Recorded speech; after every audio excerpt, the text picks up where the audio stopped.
put it in Amazon so it'll do all that. Are we live? Let's find out. I have YouTube right here. Oh, get off the fucking Wi-Fi.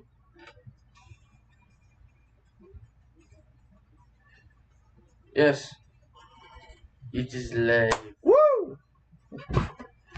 Hey, this is TPAW here, and Karnage, as usual. yep, and here we're gonna talk about Andor, probably some Star Wars, probably some other stuff, and we'll see where it goes from there. We have had to skip a couple weeks here and there. It's been 2 weeks. It's been exactly 2 weeks. life, and hopefully the internet. Last week was life because I got my car back. Mm-hmm. Had to drive it 100 miles for it to pass emissions because the people who fix it unplugged the battery so they wouldn't electrocute themselves while fixing my car. And because that, it reset the whole system so it didn't pass emissions, and it was already 2 months behind. So, yep. Sucks balls. And our mic is still the laptop mic because It works, and fuck it. And I mean, wrong? Yeah, I mean, I'm looking to try to get a better mic soon, a better pair of mics, but I don't want a better pair. All I want, because we're gonna make you, Mr. Producer.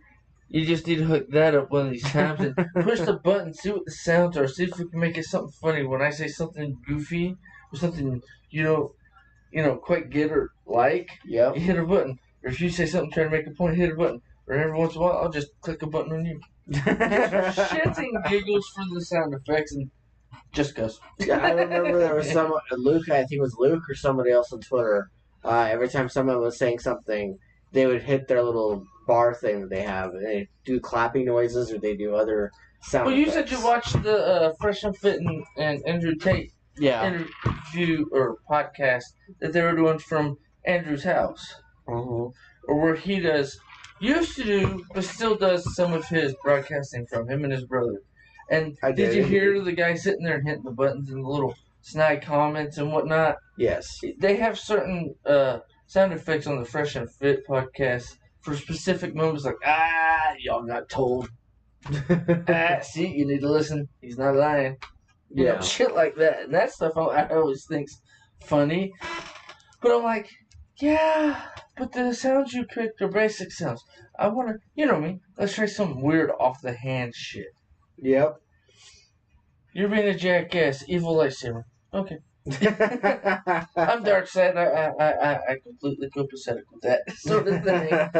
Like I said, we need to, just for shits and giggles, because you like to edit it, do the whole, like, an intro song or an outro song.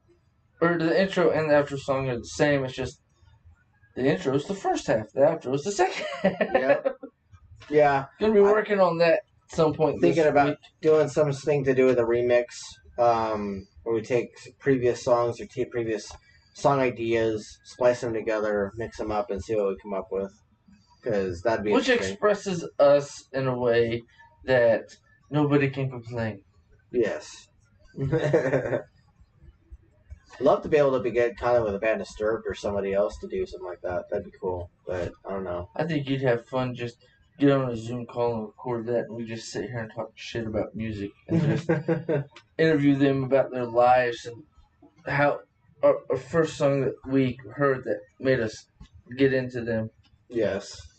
Because you were like way young when you got into them, and I was in high school, so 96, 97? Well, the Sickness no, I'm saying when I got into it. Yeah. Sickness came out in 2000, so I don't know if you I think there was one before that.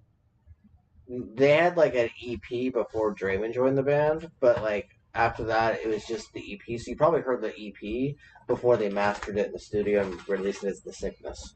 I am 10 years younger than you, so that means if you were 19, I would have been 9. Yeah, I was 19 in 2001, so... Yeah, 2000, 2001, if that gives you a proper... Yeah, so I would have 18, 19 years old, yeah. Yeah, I was a kid pretty much a kid, and then preteen when I really knew about Disturbed, and I later was on middle at school. Job Corps, and I'd already heard Down with the Sickness. One of the guys had the CDs, and he played it. And I'm like, oh, fuck yeah. No, I love this band. Down with the Sickness was just one of those songs, just like, no. Just put the CD in, shut up. I just want to listen to the CD. Yes. Because that's what I did. I never did I like this one song. No, I like this one song. Now I have to hear the whole CD to see if it's decent.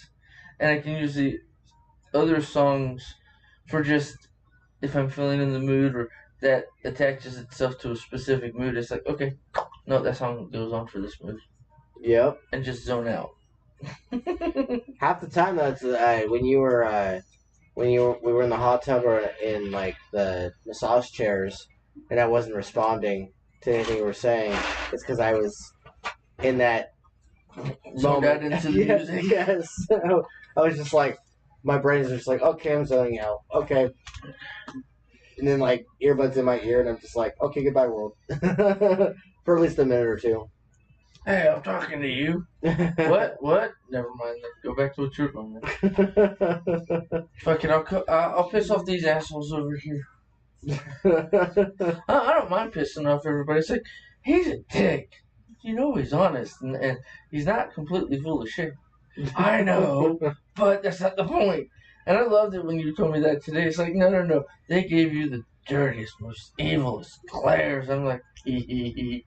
Yeah, it was that funny. didn't put me down at all. They just bigger smile. Well, what's funny is typically people like they hear that and they get all afraid or whatever, or they get social anxiety or upset. Yeah, but you're just you're like, I'm fucking entertained by this. This is funny.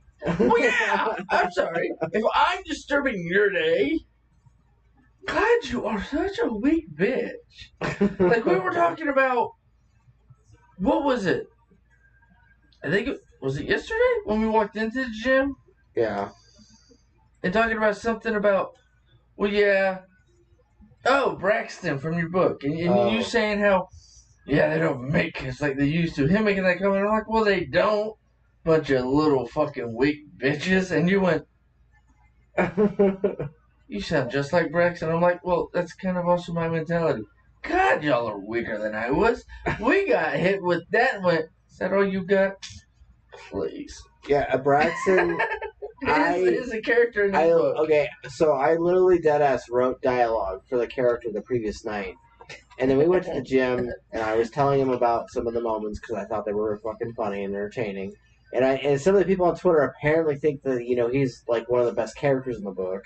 He's the best supervillain turning himself into a hero, yep. Yes, he's a sadistic character who's doing a heroic thing for once, and so I was telling him about some of the dialogue lines, and he just was like entertained by it and entertaining the notion of it, and was like, yeah, they don't make kids these days the same way, because like one of the dialogue lines is the typical phrasing, kids these days, and making comments like that towards Trinity and Peter, the characters, and he's just sitting there laughing it up and everything, and I'm like, it's hilarious. I'm sorry. I think it's priceless. Well, because I grew up with it. God, they don't make them like they used to. Or, talking about cars, people, houses, too. I mean, I heard about everything except for computers because they got smaller and easier to, no, I like it smaller. Now it's not going to take up fucking 3 rooms to run a basic fucking computer program. Yay! Yep. I remember going up with that in the 80s. It's like, awesome. I remember growing up with that, like, having my dad go to computer shows and putting together computers, and me being utterly lost while he did it.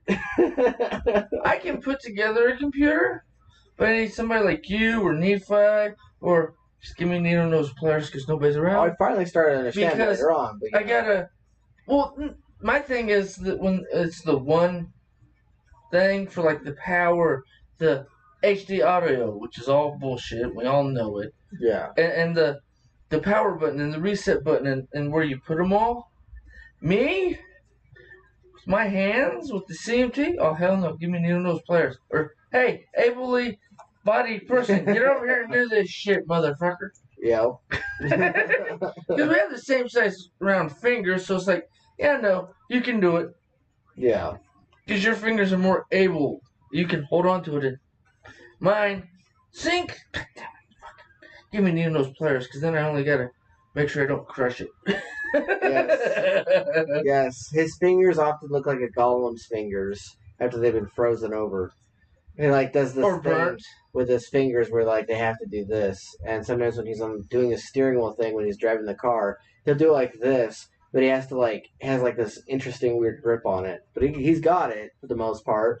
But when he puts the earbuds in his ear, you'll see him do this with his fingers, and he has to shove them in there like that, and he looks like he's palming them the whole time. It's the way I gotta curve it into my ear to just sit perfectly, so I ain't gotta worry about it falling out. Yes. This one falls out more than this one, which is really awkward. But I mean, funny part with earphones is the left one always sits in my ear all the time because I listen better and hear better with my right ear. So it doesn't matter what I'm watching, I'm listening to everything around me and every conversation going on while the earphone's in, and I'm keeping track of what I'm watching, or with the workouts, the beep beep beeps. Yes. That's it. Because I listen to all the conversations around us in the gyms and just people looking and staring at us working out like two fucking I mean, I love the attention, so it's like, you idiot, you just fueled my fire. Now I'm going to lift heavier weights just to piss you off. Yep. And that's usually when I'm like, put on more weight. Fuck these assholes. When I came outside, came out the top of the staircase with the frickin' muscle shirt, the wife beater, and I'm like coming up to the staircase and looked at your sister, my wife, and I was just like going, these feel really weird, and she just looks up and goes, oh, and I'm like, something wrong? And she's all like, babe, and she starts covering her face, she's blushing up a storm and goo goo gagging, and I'm like, I guess that isn't so bad. Well, I mean, you, even when you were super skinny in high school, you never thought, put on a shirt, show what I got, because you're like, I'm skinny, whatever. Right, it didn't matter. Yeah. And now you lift the weight, you're like, yes, no, oh my god, look at the fucking, Yeah, I look in the mirror and I go, you goggle yourself. Or ogle yourself. I was like, my arms never used to look like that before. This is kind of cool. Wait, I'm flexing a different way. I'm seeing at a different angle. This is kind of cool. But see, that's what I love. You're like, I never realized I could see that muscle that defined. Yeah. And I'm like, hee. Like, you're sitting there. He is now. Here he is looking like freaking the guy from Dragon Ball Z wearing that orange outfit, the gi outfit. Goku, yeah. And he's going down, grabbing the thing, and he's pulling it up like this, like doing that exercise, pulling it all the way up. And I'm sitting next to him in the mirror, though I'm over here a little bit, so not in his way, but enough to where he's looking over and he sees me looking at myself, and I'm all like, my arm do that? And he's just sitting there he's like, God damn it. And I'm like, what? He's laughing his ass off, and I'm like, what? You're just barely seeing the appeal of these fucking wife beaters. And I'm just going, yes. I'm like, oh no, I always thought it was funny. Why?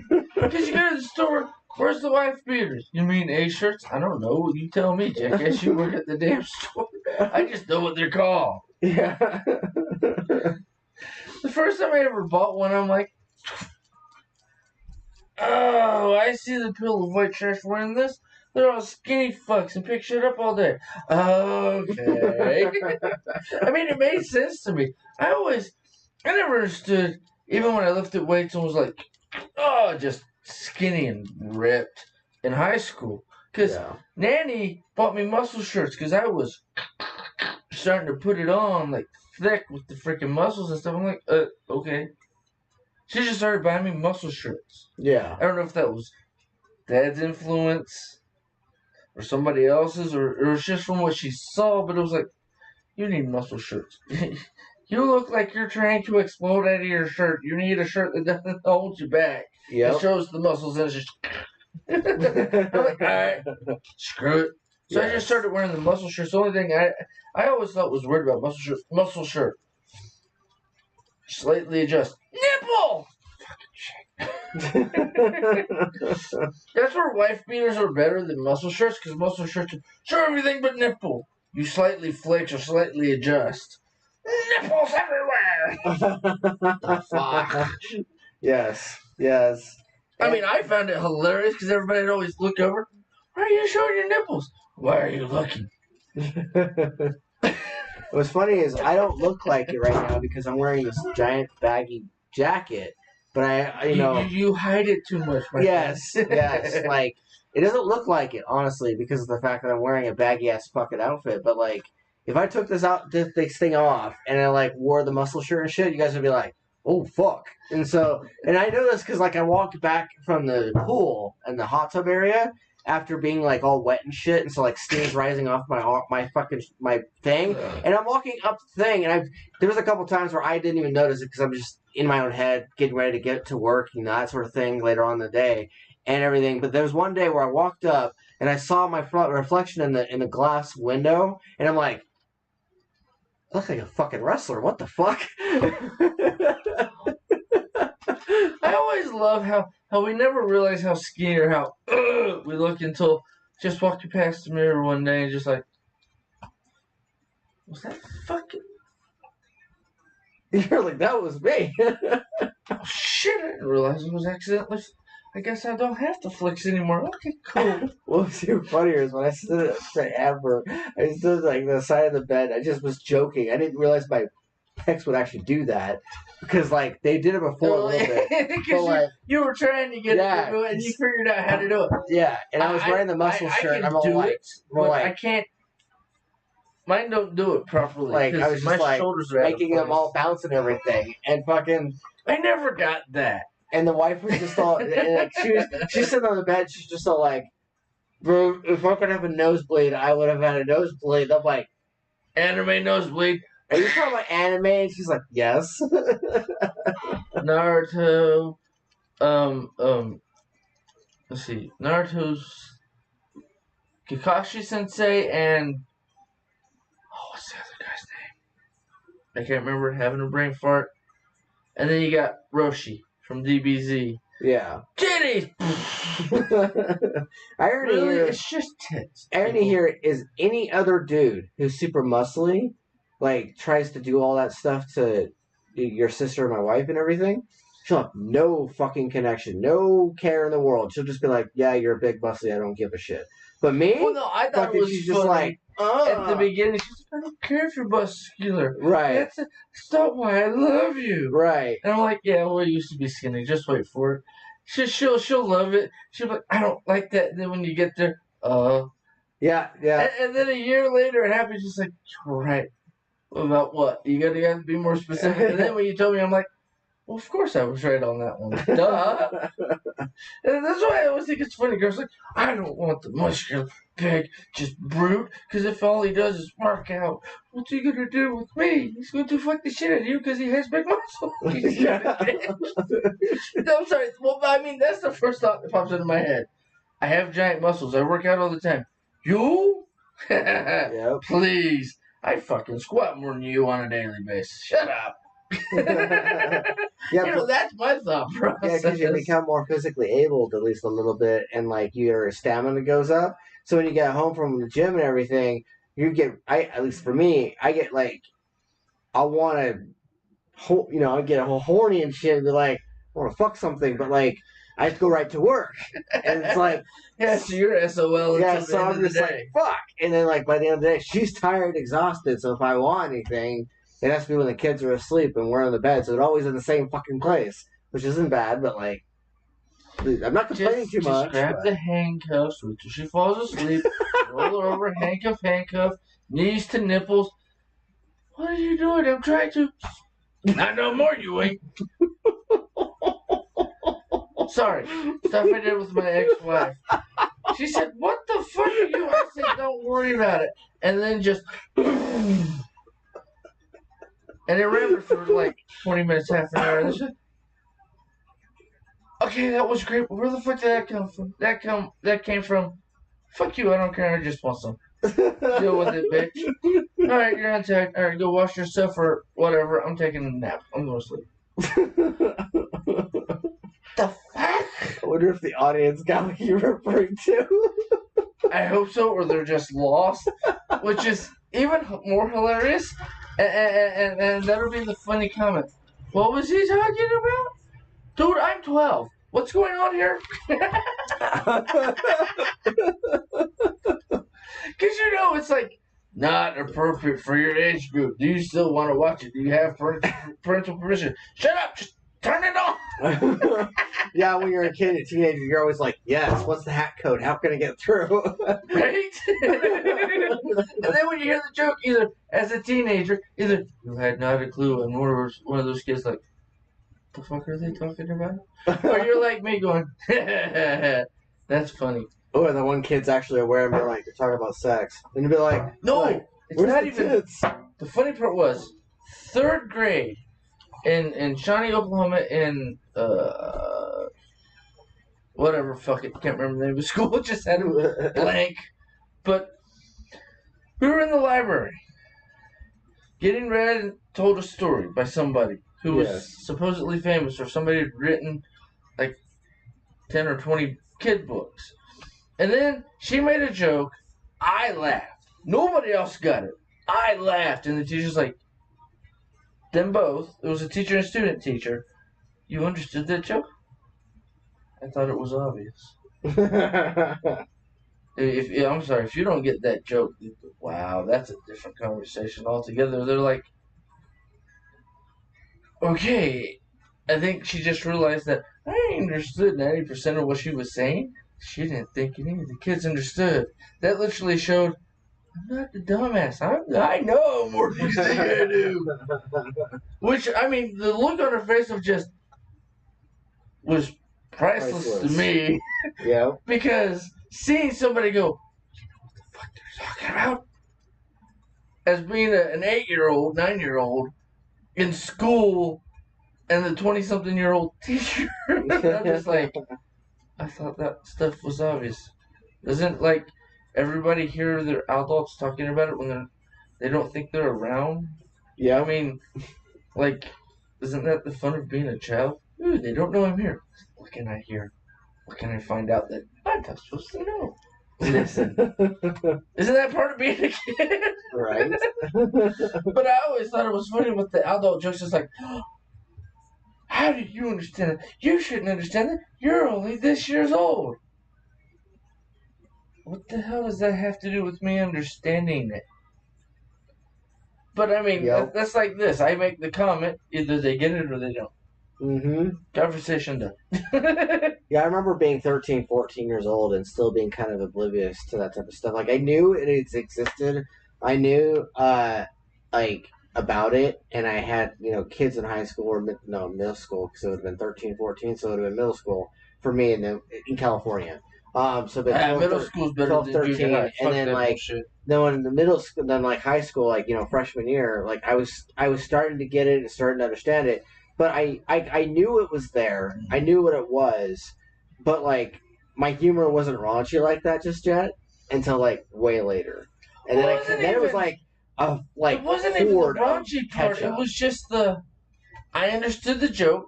So I laughed because it was still funny. Yeah. Whether it applied to me specifically or not, I just laugh at it because it's funny. Yep. But that's adult humor. Who gives a shit? It's humor. Yeah, it wasn't until I was... That's always what scared the crap out of the adults. It's like 14 to 16 years old was when it felt like 4 years worth of comedy lost on me caught up in full force, and suddenly like every dirty joke, every random raunchiness, I was just laughing my ass off at. Well, so from like 14 to 24, it was like I was in dick joke town, and I still am. Dick and tits all day. Nah, just sit on my face, pretty lady. Lunch.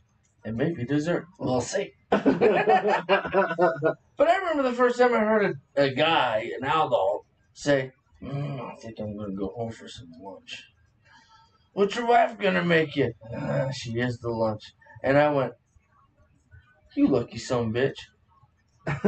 it was like middle school or something. And I said, you lucky son of a bitch, and walked off.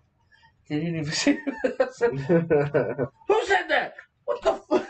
But I loved doing that as a kid, saying the thing that either the adults went, you know what I'm talking about, or shit, which kid was that? Which one understood what I said? Fuck. Thought their asses was gonna get in trouble. It's like, dude, I don't care. Talk your shit. You're an adult. Screw it. Exactly. Yeah, that's why the cancel culture that the world is in right now, especially on the internet, it's like, we're gonna cancel you. Okay, why you gotta be such a bitch? And how do you cancel somebody? Like, honestly. Like, You can't. Aside from obviously deleting their accounts, you can't really actually truly cancel them. I mean, you can say you don't like them. You can get people to, like, suddenly dislike you for some reason, but it isn't real. I always think it's funny. Come on, talk crap, come at me. What are you gonna do? Hurt my feelings? Oh wait, I don't have any. Fuck off. Well, it's like when people like, when they're like, oh, we banned Donald Trump. The whole social media thing, like. So wait, is Mark Zuckerberg and the dude who's now been fired by Elon Musk? Do they run the world? No, they don't. They just run 2 websites. Well, that's like Andrew Tate being canceled. It's like, but you didn't even cancel him, dude. You just, we don't like you. You can't bank in the UK no more. Okay, we're gonna take away your PayPal. Which fucked a lot of people he was paying for doing the, putting out some of his stuff. Yeah, were they actually able to screw with his PayPal, though? They fucked with his PayPal. That's morally unethical. Mm-hmm. Like, regardless of what you think about the guy, that's morally unethical. But see, that's the thing. They tried to fully cancel him in every way possible. But, I mean, that's the whole thing. I have millions, possibly billions of dollars, and you're going to try to take away a couple million? Yeah. Dude, that doesn't even put a dent in my freaking cash inflow. Now I'm suddenly rethinking. Kiss my ass. Now I'm suddenly rethinking my existence on PayPal because if someone can hack, dude, I haven't touched my PayPal. Yeah, if someone can go into your PayPal and try to fuck with it just because some legion of people don't like this person for things they may have said or didn't say, that's a privacy problem. The reason, and he's even admitted it. The reason he got bullshit canceled because he's an arrogant little shit. That's obvious by the way he throws away on his language and whatnot. I told you about my summary of my review of that one video you sent me.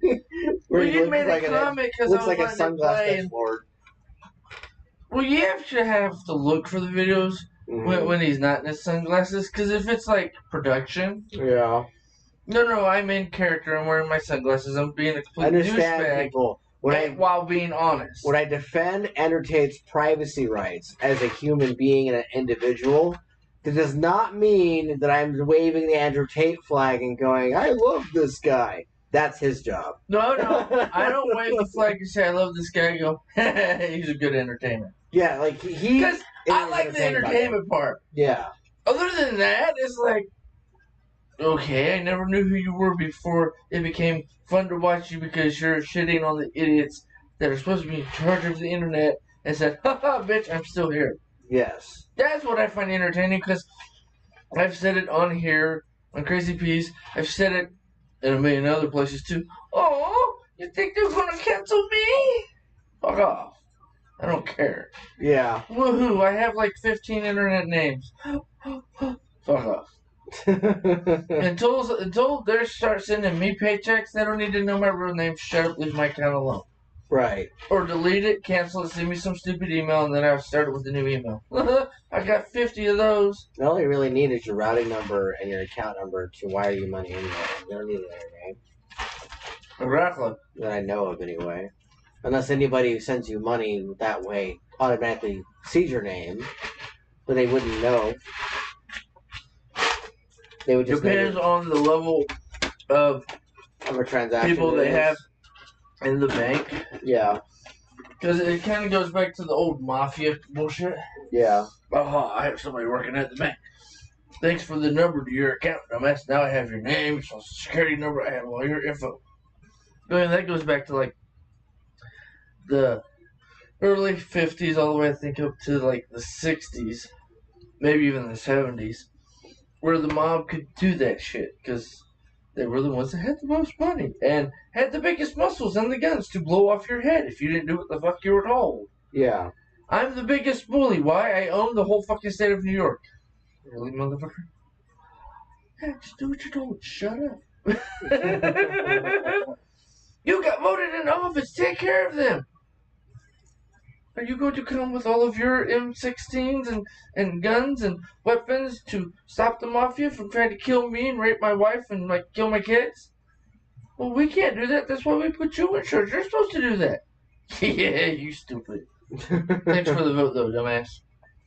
I mean, that's how I see it. Yeah. Because with listening to guys who grew up in the 60s and 70s and just listening to stories and just weird shit that happened way back then, because back then people were made tougher.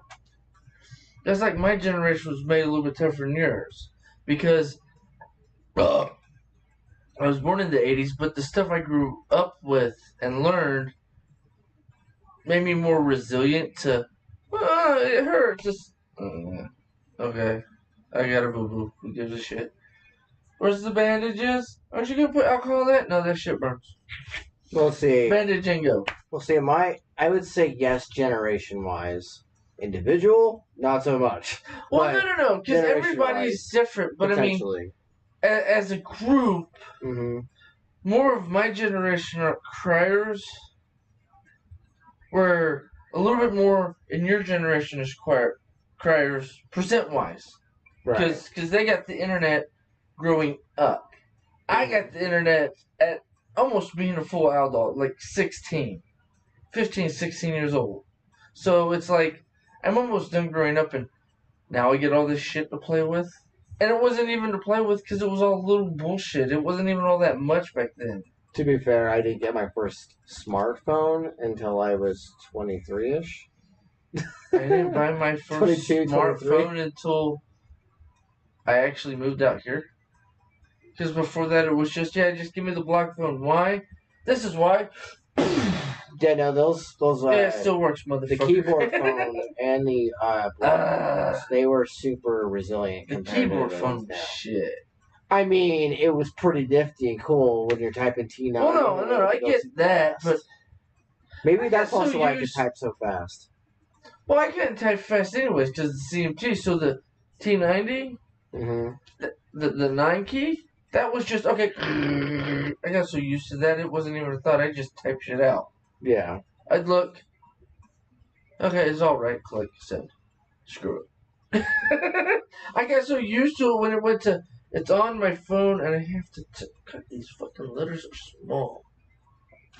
What's even funnier is when I pull out my smartphone, like the one that's in the corner right here, and I look at like Mint Mobile and other plans out there, and I realize that like when I am forced to use just Wi-Fi at times, like when my data just goes slow and stuff. When you hit your maximum. Yeah, when you hit your maximum, and then suddenly I'm forced to use Wi-Fi half the time.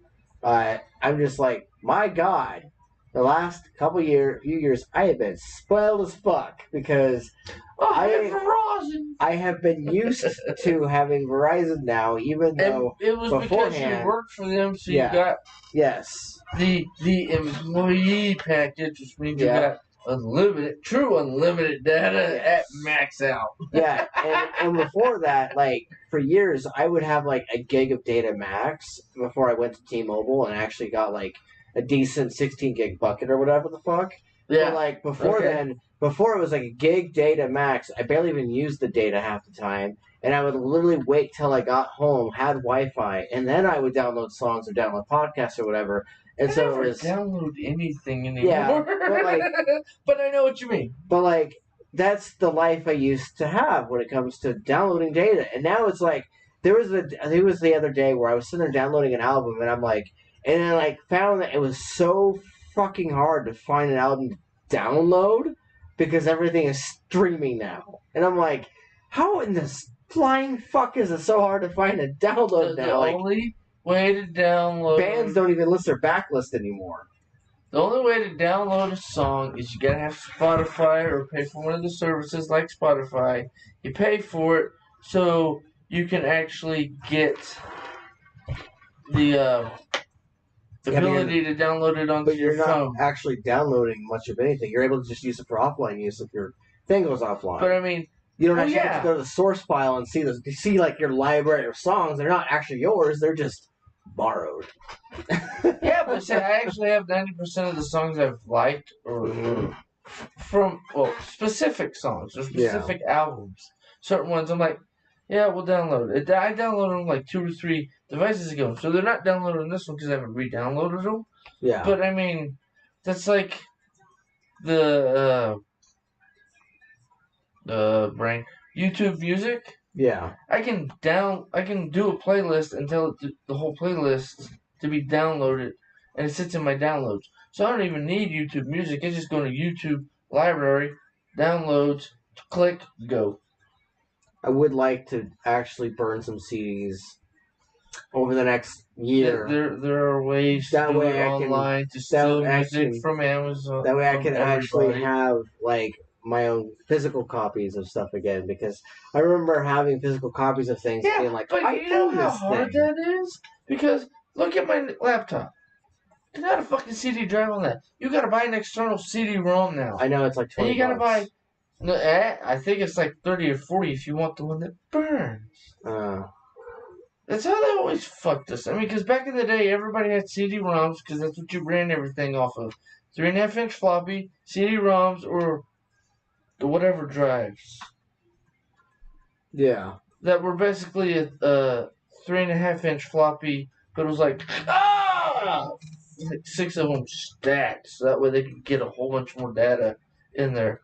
So I used to use iTunes specifically for burning CDs. Did you know that? And that ripping doesn't CDs. surprise me. Like that was. I know a lot of never people who really did used that. iTunes for anything else. I know a lot of people who did that. A lot of people. Now remember, you're not buying the full song. It's not yours to keep. It's yours until you're a dumbass and lose your password or ha ha ha ha ha. We say fuck you. You can't have it anymore because the guy who owns the song, who wrote the song, says nobody gets to have this anymore. It's mine. Yep. Fucking pussies.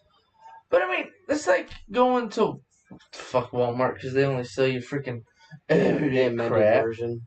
Yeah, the radio version, even though I don't even listen to the fucking I just use my damn phone. And if I don't have the special service where I can lock my phone and listen to music, I just leave my phone freaking on the app and just play and drive. Yeah. But I mean, that sucks if I'm doing DoorDash. Because then I gotta download it beforehand so that way I can play it while driving and I don't have to be in the app. Yeah. Sometimes. But I mean, that's why I like Spotify. For being able to do stuff like that. That's why I asked you too if I could be on your YouTube whatever thing. YouTube Red. Yeah, because you had like a spot open. Yep. So it's like, can I have it just so that way it's easier to DoorDash or do like. Has that been helpful? When I worked, oh yeah, it works. Dude, it saves me from so much bullshit because I can just hit play, listen to the songs I like, or listen to like a podcast on YouTube instead of trying to find it on Apple Podcasts or Spotify or newest one, Mr. Brain Pollins, I think it is. I know you were listening to Joey's Joint before. Who? Joey's Joint or whatever. Brain. Yeah, Mr. Bollin's podcast. He's one of the guys that reads or talks about some of the stories that have happened. And he's now on exclusively Amazon Music. Well, I'm like, oh, I got Prime, so fuck it. Okay, I know where to go to get the stories because I like the stories he tells. Yeah. I like the way he tells them. So I'm like, hey, look, I found a way to play him without scrolling through every freaking video on YouTube. Yeah. And having to deal with that bullshit. Because a few of them, it's like 2 or 3 of the stories that he does in an episode. But on the YouTube, it's not all in one, it's 3 different episodes. And I can't put it on autoplay because after a while of listening to his channel, it'll skip to something else. And then I'm just fucked and I gotta, I'm in the middle of driving. God damn it, you just made this 10 times harder for me. You asshole. And that's my only thought process, because now I have to stop, or after I deliver the person's food, now I gotta fuck with my phone for 5 minutes, and I'm sitting in their driveway looking like an idiot. Or I drive down the block and park on the corner, everybody looks at me like a dumbass either way. So it's like, but anywho, let's talk about Andor. All right. So what do you think of that show? I like how they actually showed where he came from on the first couple episodes. Yeah? Yeah. That was one of my favorite parts, too, is showing him as a kid. Because it was like, they were telling it present day, but then they were flashing back to his past and doing like this juxtaposition between past and present. And it led it really beautifully into that one episode with the war bells. Oh, the bells throughout the town. And like that buildup of tension. Yep. Like, and then showing him talk to the one dude, which I swear was in the movie. But, in the one movie. But like, basically, he's trying to get a hold of the character, but they didn't show his face. Yeah. Yeah. So it still plays in. Yeah, like, and the other guy is trying to hire Andor to help him out with its ragtag team. And Andor is purely focused on getting the hell out of that planet. And, like, getting away, like, running off. And he's like, well, you help me or you're fucked. Yeah. Because they're coming after you either way, jackass. Yeah, it is. It reminds me of the good parts of Rogue One. And it reminds me of some of the best parts of Star Wars. Like, you have the war bells, you got the war stuff, you got random civilians getting gunned down by officers. Shit that everybody always likes. Yes. And you got Petunia Dursley holding a fucking gun and gunning people down like a badass. Come on. Like, when I watched that, I wasn't until like half into the episode that I was like, that's Fiona Shaw. That's Petunia from Harry Potter. And I was like, freaking out. Is that how long it takes you to click? I paused the episode, ran down fucking stairs, and then went, Petunia's in Star Wars! And then Brenda was like, huh? And Amber's like, what, babe? And then Russell's like, Star Wars. And I'm just like, Petunia from Harry Potter is in Star Wars. And they were just like, they did not get it whatsoever at first. And then Amber, and Amber's like, what? Look at this episode. It's the one I'm watching. And I played it for her for like for like a minute. That's cool, babe. I'm feeding Lucy, and I'm like, fuck you too. And I went upstairs and finished the episode. I was like, priceless. I'm bad boying by myself, okay.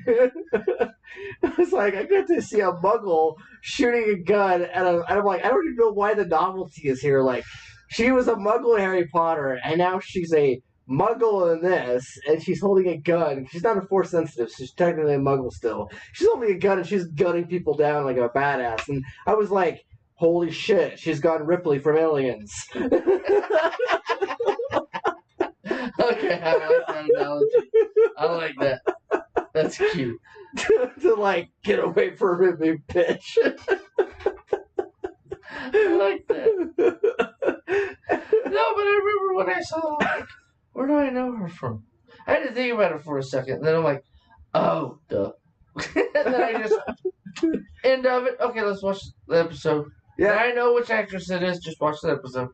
And you know, that was my only thought. I didn't notice how old she's gotten until after I realized after the flashback scenes, and then they went back to the present day. She's gotten, and I was like, how old she is, and holy shit, Harry Potter was that long ago. Yeah, that was running through my head. I was like, paused it, went back to Google, searched up Harry Potter, because for some reason my brain was not clicking as to when Harry Potter came out, and I was like, when did wait, what year is it? 2022? What year Harry Potter come out? Early 2000s? Holy fuck, it's been that long. Love that. But you said you only got to episode 6. I got to like episode 6 or 7. Like, he's about to do the thing. And he's telling them to switch their guns out with their arm. Like, they're doing the marches. The guy was on And they're doing the because marches. he's a left hand, not a right hand. And then the one so him being on the right hand is stupid because he might shoot me while we're trying to shoot ourselves out if we get caught. You stupid fuck. And then the one dude is I actually like that he told the guy he was a dumbass for that. Yeah, and then you've got your tribal marching from the group of freedom people, and I'm not talking about the rebels. They're talking about the tribes that the Imperials are trying to court and trying to manipulate into doing the thing for them so that they can keep going with their economy. It's very intense as far as socioeconomics, in terms of politics, in terms of military structures. You know what it made me think of? What? Game of Thrones? Real world. What? Oh! Look! We came to America! Look at all these people here! Taking over, right? Oh, we're your friends! We're your friends! Ship them to the fucking middle of nowhere. Oh, like Christopher Columbus and shit? Like when when England came over and started taking over the country, and then when all the other countries started coming in, no, this section is France, we have Louisiana.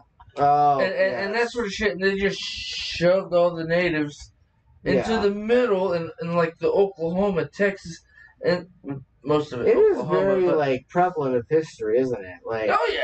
With the way because But I like the guy. He after the guy talks to him, and the guy in charge of the tribe, the idiot says something in common language. Yeah. And doesn't think the guy understands common language, but yet you see the fish. You stupid fuck. You know, God, if you knew I realized I understood everything he said. Stupid fucking asshole. Okay, walk away. I don't want to kill this fucker today. I don't want to cause an issue. Stupid fuck. Yeah. Well, fuck his pelt, throwing it in the fire. Stupid cocksucker. Let's at least finish our end because this is part of our heritage, our spirituality. Yeah. Fuck these cocksuckers. At least that's the whole mentality I felt as soon as the guy said something. You saw the realization. You think I'm a worthless, stupid, good for nothing because I have a different freaking belief system or whatever to you. You asshole.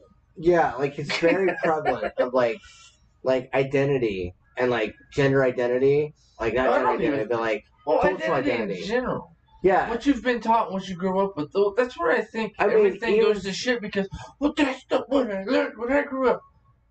Okay, you're talking about the box, Guess what? Your cube fits in a box. That's big, jackass. You're only taking 10% of the whole world of knowledge. You're an idiot. At the beginning of the show, when he goes to that bar and he's talking to the lady at the bar about his sister, and he's talking about looking for her and stuff.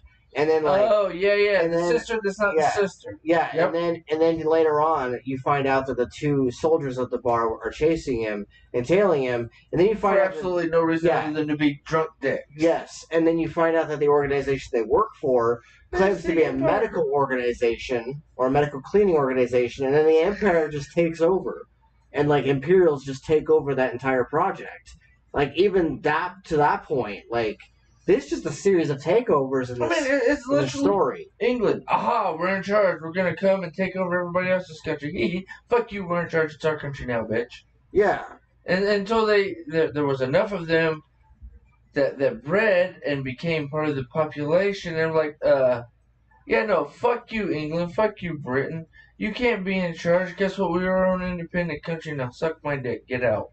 Yeah, and then you got Mon Mothma over here who's trying to go to government meetings and shit, and has that one guy undermining her to return, and she's like, I know what the fuck I'm talking about. I pay attention to the goddamn numbers. You paying attention to the numbers, jackass? Because look at all this shit that's happening here, and you're supposed to be charging me stupid shit.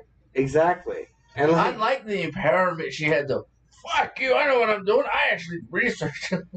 Shit. I pay attention, you lazy good for nothing. I love that. Yeah, she's sitting there trying to run things and trying to run the government. It's very young Mon Mothma from because she's trying to do it from her point of view in the right way. Yes, and it's which isn't always the right way. And see, we get to have a preview of what her life was like before A New Hope, before Empire, and into Return of the Jedi, and we get to see a bit of that Mon Mothma character and get to see a bit of her backbone. I mean, and that who one, she was. yeah, that one scene where they're at the auction site and she's talking to him about like the necklace and shit, but it's all like fucking code for to deceive the other person that was a spy. And then she leaves in that ship, and then she's flying out, and the score gets all ominous and shit. And she's clearly about to have an anxiety attack from hell. And I'm like, watch this, and I'm like, is this on Disney Plus or is this on HBO Max? Because I'm kind of confused right now, because it's like super serious in tone. Like, this is not a kid's show. Like, well, no, see, that's what I think's funny. Is everybody says, but it's Disney. I grew up with Disney. How old are you? I'm fucking 30. Shut up, bitch. I mean, that's where quite literally mine comes in. I'm in my late 20s. I'm in my early 30s. Yes, we grew up with Disney when it was kiddie and nice and pretty, and nothing ever happened except for there were so many sexual innuendos everywhere in the fucking shit. You just had to know what you were looking at. Oh, I'm loving this Andor stuff. Like, I'm loving the shit out of it because, like, it gives me hope that Daredevil will rock. I think you. Okay. I don't know. Daredevil, I didn't watch the series when it first came out. I haven't even really touched it. I mean, we can try to do that one in a couple weeks. I mean, I can do as much as I can. I love Daredevil. See as much, watch as much as I can in the next couple weeks. But for me, I like Andor. And you told me, well, yeah, they didn't give any spoilers, but they said the way it ended, they loved it, sort of thing. Mm-hmm. And I'm like, well, yeah. You will love it, because it's the way it just... And this is what happened. Oh, so we're like... I wonder how close we are to actually... Rogue One. At the end of it. By the end of it, you're like, there's like a giant question mark between Andor and Rogue One. And how far out are we? Are they going to do another season or two, or just no? Or that's where it's at. You're at the movie. This is your prequel, and that's the movie. Yeah, yeah.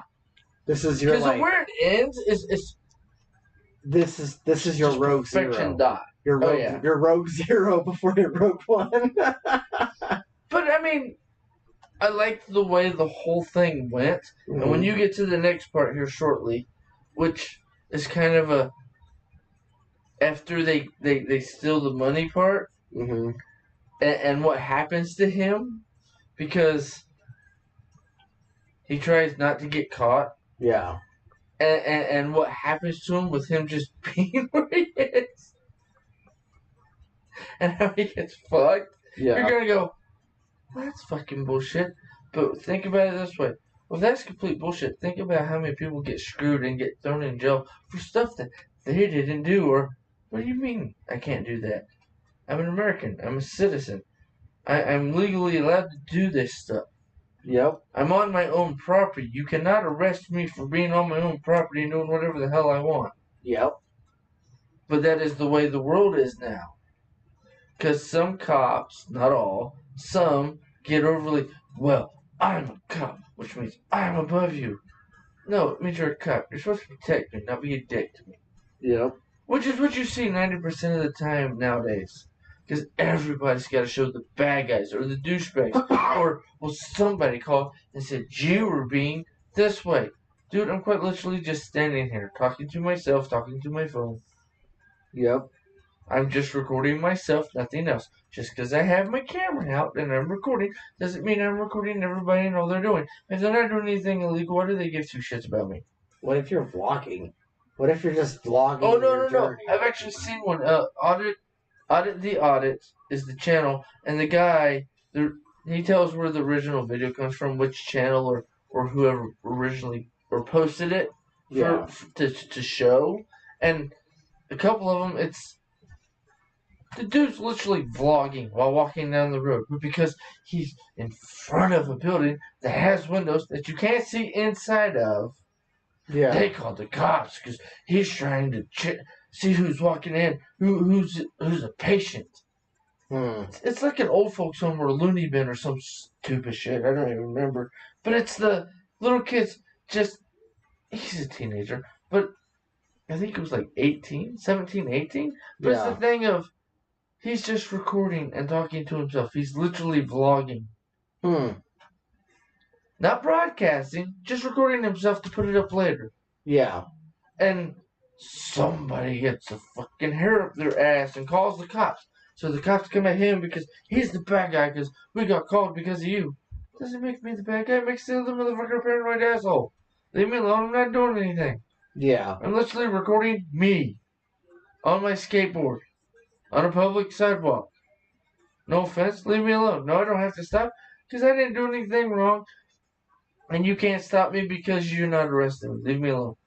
Yeah, because he's like literally just going down the street. Going down the street. Right next to a building. Yes. Or buildings, because there's more than one. But I mean, it's a public street, public sidewalk. Kiss my ass, I'm in public. Yes. I can do whatever the hell I want. I can record whoever, whatever, and especially myself. Mm-hmm. As First Amendment, I can say whatever, and I can tell you to kiss my ass. Yep. You might not like it, but that doesn't mean you can freaking throw me in handcuffs, try to throw me in jail. Shut up! You're not leaving. You're not leaving. You're not leaving. You goofy son of a bitch. I meow. Meow. He's not sure what to think. You don't even have a good meow. Shut up, you broke ass.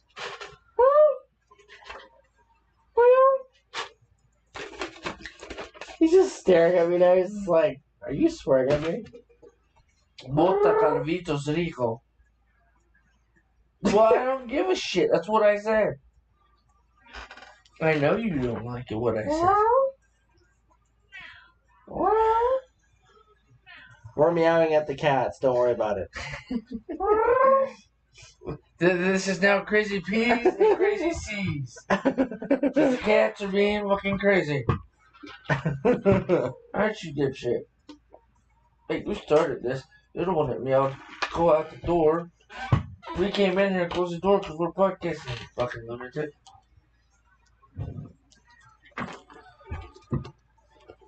Jackass, number 1. This is the Simba. You've seen him before. If you guys have seen our podcast in the past, you've seen Simba before. Yeah. This is the kitty. He's an angry little shit. He's like, ah. Apparently he's been railed too hard recently. So he's even more angry than usual. I didn't get railed right, goddammit, tell that asshole do it right. Are you okay, Simba? Fucking go cuss it. Screw you, you don't know what you're saying.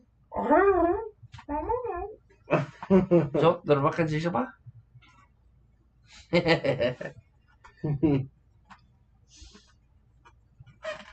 Nah, I can't wait to see the rest of Andor. Rogue Zero. Rogue Zero. I love that's what you call it. That's hilarious. But when you get to the last few episodes, so we'll talk about next week how you like the end because perfection. The way they ended it is how they should have done a few of the other series and ended the season. Oh yeah. No, they did perfection. It stopped right where it should. I took a second after, I'm like, wait, are we done? Oh shit, we're done. Okay, no, I like where it dropped off. Alright, that was a good spot to stop it. Yeah.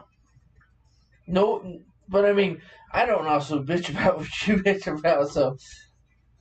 You know, yeah, it's because we have two different point of views. You've got the that's why this entertain me story type of point of view, and me, I've got the yes, entertain me, but also what the fuck? Why'd you make it do that? Yes, like storytelling mechanics, all that type of stuff. I'm just like, I wonder if I can figure out the story for the end of the story. Okay, yeah, no, I figured it out before we got there. That kind of sucks. That was one. But it was an okay episode, so I'll give it a 5 out of 10. But I mean, for this one, the way it ended, that's a 9.5 to a 10 out of 10. Nice. That's some high praise right there. I liked the way it ended. I think it was just spot on where it was supposed to end, right where I thought it would end anyways. Yeah. Because with what happens next to the main character, Andor, when it happens when you're on the next couple episodes, you'll go, oh, that's what Karnage was talking about. Okay, now I see. You know, yeah. Because when you get to the next part, like I said, we'll talk about it next week. But I think you will enjoy the fuck out of what comes next. Nice.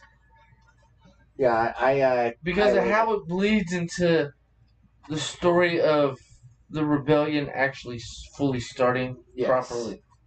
Don't be a jackass. He's petting you to be nice. His ears just went back like this. He's just like. He's like a kid. Hey, what are you touching me for? I've been fine with it for like 3 minutes. That's like Chica. The first time she came at me, I said, really? Now what, bitch? Ain't never jumped at me again. She learned. Try it once. Swing at me. See what happens, stupid. She found out. Yeah. So, I mean, either the cat finds out by you going, no, don't do that, or it's kind of like, no offense, you're kids, because they're a little crazy. Yes. But that's because you're anti-hit. I'm like, one hit. Stop. Yeah, I made the noise again. What about it? Well, too bad, jackass. I like the interactions. Fuck you. That's exactly what that was. That was a giant F you. Man, shut up. Yep. I mean, in terms of cat years, he's easily in his, I think, his 40s or 50s now. He's an old bastard. Yes. But, I mean, I lost track of what I was talking about. No, yeah, but next week we'll talk about the end of Andor. I think you will enjoy the next part. Yeah. Where you're at, 6 or 7. The next part that happens. It's interesting. Because the, idiot that was trying to find him. Yeah. And isn't it the same idiot that, like, is at that bar and, like, the lady, I think that's his mom or his wife, is, like, telling him that he needs to try harder and he's not trying hard enough and he's, like, super upset and shit? Oh, yeah. He basically... What happens to him is well-deserved. Yeah. Because he didn't follow the guy's thing. Don't try. It was an accident. Just let it go. Yeah. And because he didn't let it go, what ends up happening to him is, you caused this yourself, you dumbass. And it's hilarious. But also at the end, he's, in my opinion, if they do a second season, he's going to be still chasing Andor. Any way possible, even if he does it without doing it without the knowledge or permission of the Empire. Oh. If they do a season 2. Yeah. That's what I so saw. It's gonna be that intensely insane, like, foiling. You let the one jackass get in your head, and now you live rent-free, motherfucker. Yeah. I mean, that's like me. I live rent-free in I don't know how many people's heads. Thanks for the free rent, bitch. Yeah. I mean, I you've seen me. We were talking about it at the beginning. I feed off that shit. Yeah, you do. But, I mean, it's because I know I get to live rent-free in somebody else's head. And either, whether they like or dislike the way I say it, they know what I say is 100% true. That's like the whole Andrew Tate stuff. That's like, Fit and... I think it's Fit and Fresh. Yeah, Brain the fart. show that he's on now. No, they do podcasts like every other day. We're late night around this time. Oh, okay. They're doing a podcast. But I jumped on them because of something else to see, because somebody else was on it, and I wanted to see the interaction. Yeah. And I saw it, and I watched it. And I'm like, okay, I get a kick out of it. It's kind of like the Just Pearly things. Mm-hmm. But why are you calling men a worthless piece of shit when you're treating them like shit? That's why they act like a worthless piece of shit to you, because you don't treat them like they're real people. Yeah. Sort of thing. And I'm like, yeah. But they do it from the, yeah, you see, you're running your mouth and doing the 0.5% to 1% of women, all women are like this. It's like, no. It's like this little itty bitty thing when the statistics that they get from people who don't have a choice because of divorce and all that, it's public record because the bubble's this big. Yeah. But they're only looking at this little piece, either them or the lies they tell themselves or what they've heard their whole lives from, like, well, women get picked on, women da da da. No, nobody's treating women like shit except for other women. I'm sorry, I see more women go at women go after women more than men will ever go after women. We don't care. We like you. We want you to be happy. Stop cussing and screaming at us. It's not our fault that your sister's a bitch and decided to screw your fiance. It's your sister's fault and your fault. One, for not making sure he knew. And if he did that, clearly he wasn't a decent guy to be engaged to, was he? Yeah. So you picked an idiot. Don't blame your sister, and don't cuss him out because you're a dipshit and you picked the point. You literally picked the bed. You made the bed you slept in. Shut up. And I just think that stuff's funny. Stop trying to bite. You want to fight? I'll fight. I ain't got nails, but I'll knock your ass out. He's gonna hide. Fine, I can't fight. I'm just gonna leave. He's all shedding all over the place too. He's blowing away. I mean, he's a hairy fuck. So yeah.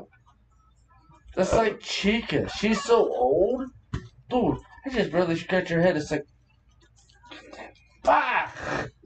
Lumps of hair makes him look fucking. It's worse because she's old. I mean, they've had her since Amber was 14, 15. I'm trying to remember. She was still going. I think it was the year she went to NDJH. Yeah. Or the year before. Summer before. Because we were only here for like 2 or 3 years before Teresa moved in and started being before she was my fiance. So, God, I moved out here in 06. So, 7? Yeah. 8? So we got Chica and Shadow. And I'm just like, yeah, whatever, get up here, lay with me, sleep with me, cat. Yeah. I just pass out, because I never roll over on ever. Mm-hmm. Amber, Liz, a.k.a. Todd, Robin, Nephi, when they were all tiny, it's just like, they won't go to sleep, or I just pick them with my arms, pass out with them. I never rolled over, killed anybody. Mm. That's what I was thinking. It's funny. Oh my God! I rolled over and killed my baby. What's wrong with your brain? That's always my first thought. It's like, no, they're a deep sleeper, dude. As soon as you have a kid, I'm sorry, Mother Nature takes over. You're no longer allowed to sleep at 100%. Everything is off. Yep. 10 to 20% of your brain is active. It's sleep active, but it's active. Something fell down. A kid's screaming. Something's happening. Shit, I'm up. What's going on? Yep. I know that firsthand. Oh, no, I know you do, but I'm saying I don't see how that is even an inkling or a blip that is possible for you to roll over on your kid. If you sleep that fucking hard, why is the kid even in your bed, you stupid ass? They cried. Feed them. But I fell asleep by feeding them. So you're an idiot. But people don't like me going out with that shit. But I mean, for me, it's just, this is like basic human instincts. Are you like that fucking numb to your basic instincts? No wonder you're 500 pounds and have one kid. And your husband left you. Because you literally are doing nothing and are worthless. And I know somebody's going to come up and calling out fat people. Yes, I call out fat people. Because guess what? I got a belly too. I'm fat. He also used to be twice the size he was. When I first met him, in fact, quite a few years that I even knew him. A while back. He was twice that size. Like the size you see right now. Like, he was twice that size. This is Tiny Tim. Yeah, this is literally Diet Tim, Tiny Tim, Diet Carnage. Yeah, there you go. Because like he was half that size, and it was one day I walked in to the house, got the kids in, and walked into the kitchen, looked over, and I didn't believe what I saw. Was that skinny. I saw him, and I was like, recognize his face, recognize his body overall, like that's obviously Tim somehow. But then I looked at him again, and I was like, am I seeing shit? Like I thought that like someone was CGIing in like live action in front of me and like airbrushing him, and I just in real life. Yeah, like it was weird. And then like, and he looks over and goes, "Yeah, what's up?" And I'm like, "You're half the man you used to be." It just popped out of my mouth like without even trying, and he's just like, "Yeah, I lost some weight." And I'm like, I noticed. Didn't just lose some weight. You lost half the man. And like before the gyms closed, and I don't know, when the gyms closed, it kind of fucked up my whole diet, because then Nephi's like, fuck the gym. And that just messed up my pattern. That's why I'm like, no, I just got to get back into the pattern. I mean, I've been really good up until today, because I needed a break, because I have bruising for some fucking reason. So, take a break today. And then we'll just hit it hard tomorrow. And Friday. So, screw it. Tomorrow's Friday. Tomorrow's Friday. Brain fart. Friday and Saturday night. Brain! Shut up, I'm always asleep at this time. Yeah, but you've seen it the last couple of weeks. It's like, I came over, but it was drive the car, and then last week, I was just tired. Because I even texted you Saturday, I'm like, dude, I'm falling asleep trying to text you this. Yeah, and then I said, don't worry about it, because I'm writing anyway. Because I was doing writing scripts with the Twitter peoples. But I mean, I like that I can like, hey, my body's literally like, no, you are off. It is time to go to sleep. Yeah. I have no choice. Not safe to drive. Okay. Yeah. Okay. Yep. I mean, I still did the workout on Sunday, but it was just trying to text him. No, must have finished that. Yeah. Oh, I almost didn't stay up for the next 2 minutes. I was going in and out before the kids came to give me hugs and kisses before bed. Yeah. Oh, it was horrible. Oh, we should probably start ending this, though, because I'm yawning and starting to get tired today. Your eyes are like red bloodshot right now, and I'm like, you probably should do credits. It wasn't the pot, I swear. It wasn't the 5 gallons of CPD with THC. Today it's gonna be great. I can't see shit. So it wasn't the CPDs or the CBDs or the THCs. THC, CPD, yeah, whatever. Just give me the jokes. Leave me alone. Take a nap. We got 5 mushrooms. Give me 6. Why? Because I'm taking a nap. We'll make sure I fucking have a good drink. Bye. I actually want to try that because I like watching like Joe Rogan and some of the people he has on there talking about doing. I know some of the stuff like mushrooms, and some of it's like illegal. Oh my god, what are you doing? But it's like, yeah, but I've heard enough stories where people are like, I saw God, and barely any, but some people have adverse reactions. Like, I saw God. I tried to literally climb out of my skin and get the fuck away. And they have it on video, and they had to hold my ass down until the trip ended. Because what I saw was not good. No. That's not what he said. What was it? No. He lived 3 months in a different reality. But his body here, his physical form was flipping its shit and like trying to destroy the whole room and like wreck everything. You got like cat hair right there. The weirdest spot. It looked weird. But like if the cat hair was like, hello, Tim. No, it's more like, I'm going to pretend I am part of his white beard and I'm only growing right here. Like, literally, it was just sitting there like, he has now a longer beard, but only in this one spot. That looks stupid. But anywho, I mean, I know because of the way my brain works.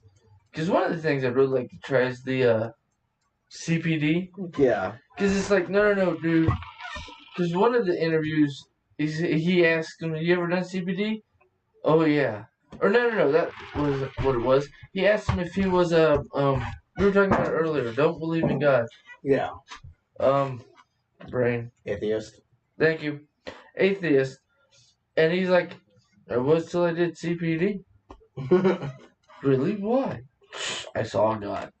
You can't take CPD and not believe in God, motherfucker. Sort of. I mean, that's not the words, but I mean, it was the intent that he was. There's the taking implication. that. If you don't believe in God, you are fucking stupid and fucked up in ways I can't imagine. Yeah. With the implication right there. Oh yeah, no, straightforward to the point. You don't believe in God? Take CBD.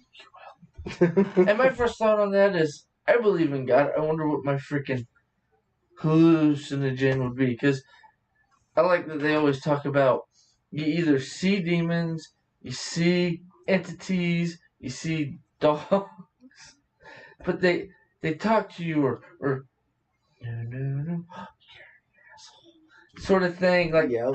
Like Joe Rogan talked about, no, they're like, and then why are they? Oh, and then when he realized it, didn't have to say it out loud, but when he realized it, they're like, aha. And my first thought is,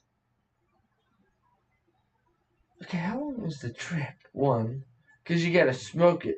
Two, I know you can also, if you know what to do and you have the right person, you do this one. Because it'll make it last longer and it'll be a stronger hit. I'm like, yeah, no, I want that one. Yeah. I mean, I don't do drugs, but I know insulin from Nanny. Because you open it up to where you need it, put it in, close, and then it pushes itself back out. Take it, right there. Straight into your intestines, straight into your body. Yeah. When she was getting older. Because she had diabetes. Type 2. She made her own disease. Fucking fat people. But no, she wasn't. She admitted it. But it's also the sugar-free shit.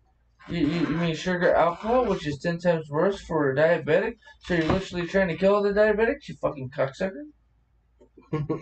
No, I mean, because I like sugar-free candy and stuff, and then it's like, I can't have that shit no more. I find out if I eat it, it'll fucking kill me. I'm like, well, that sucks, Nanny. Yeah. I still want some of those. Is that fine? Yeah. Get your usual pieces. It was the crystal candies that they always used to put on the little like wood stick. Yeah. Sell at the mall. Of course, this was back in Oklahoma when I was 10. Yeah, little kid. 10 to 12. Yeah. Mm-hmm. So one of those memories I have with my grandmother. Love her. But I mean, I would love to like take 2 or 3 mushrooms. Or first, is take one, see how hard it hits, and then if it doesn't hit hard enough, next, pop 2. If it doesn't hit, wait a couple days, make sure it's out of your system. Pop 3. Unlike here, edibles, pop 1. 2 hours later, nothing. And fucking pop 3. Oh shit!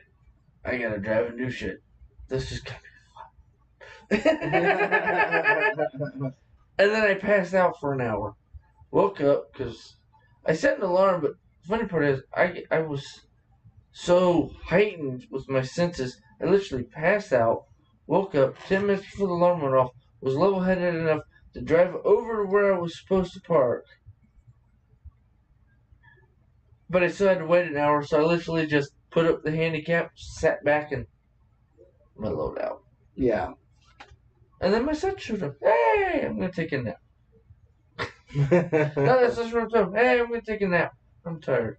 Because, I mean, I'm sorry. If there's one thing weed does for me, it doesn't relax me, it doesn't calm me down. It just makes me tell 100% the truth. And, no insomnia. Nap time. Take a nap. Fuck off. Yeah. I love that part. It's like, sleep. It's the only good part about it. I used to smoke pot in high school just to fucking get a knockoff on the insomnia. I'd end up smoking pot after school, coming home before it fully kicked in. I'd end up doing whatever I needed to do, chores or otherwise, after dinner, go lay down and pass out. Or I'd come home and just pass out. Yeah. Wake up the next day, because I always did it on a Friday, so that way when I woke up the next day, it was Saturday, and I'm like, oh, okay. But I've always had points in my life where waking up from a dream, if I just pass out in the middle of the day, I end up feeling not like I'm walking around, like I'm just. Yeah. I have been able to do it. I actually made myself do it once. I actually made myself make myself high because I woke up and I went, I'm super tall. This is fun. I love this sensation. Yeah. But I mean, that's when I was 17, 18. Mm-hmm. I figured I had to make myself do it. So I'm like, I'm going to do that. Go to sleep. Make me wake up like that. Mm-hmm. And I woke up like that, like 2 hours later. What time is it? It's this time. What day is it? It's still this day. Damn it, I didn't fucking sleep all through the night. Damn. Mm-hmm. Oh, well, screw it. Got shit to do.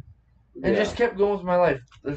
The floating, natural self-high lasted for like 2 or 3 hours, and then it just cut off. It's like, oh, I lost it. Lost what? Don't worry about it. No, that's what I told mom. Nothing. Don't worry about it.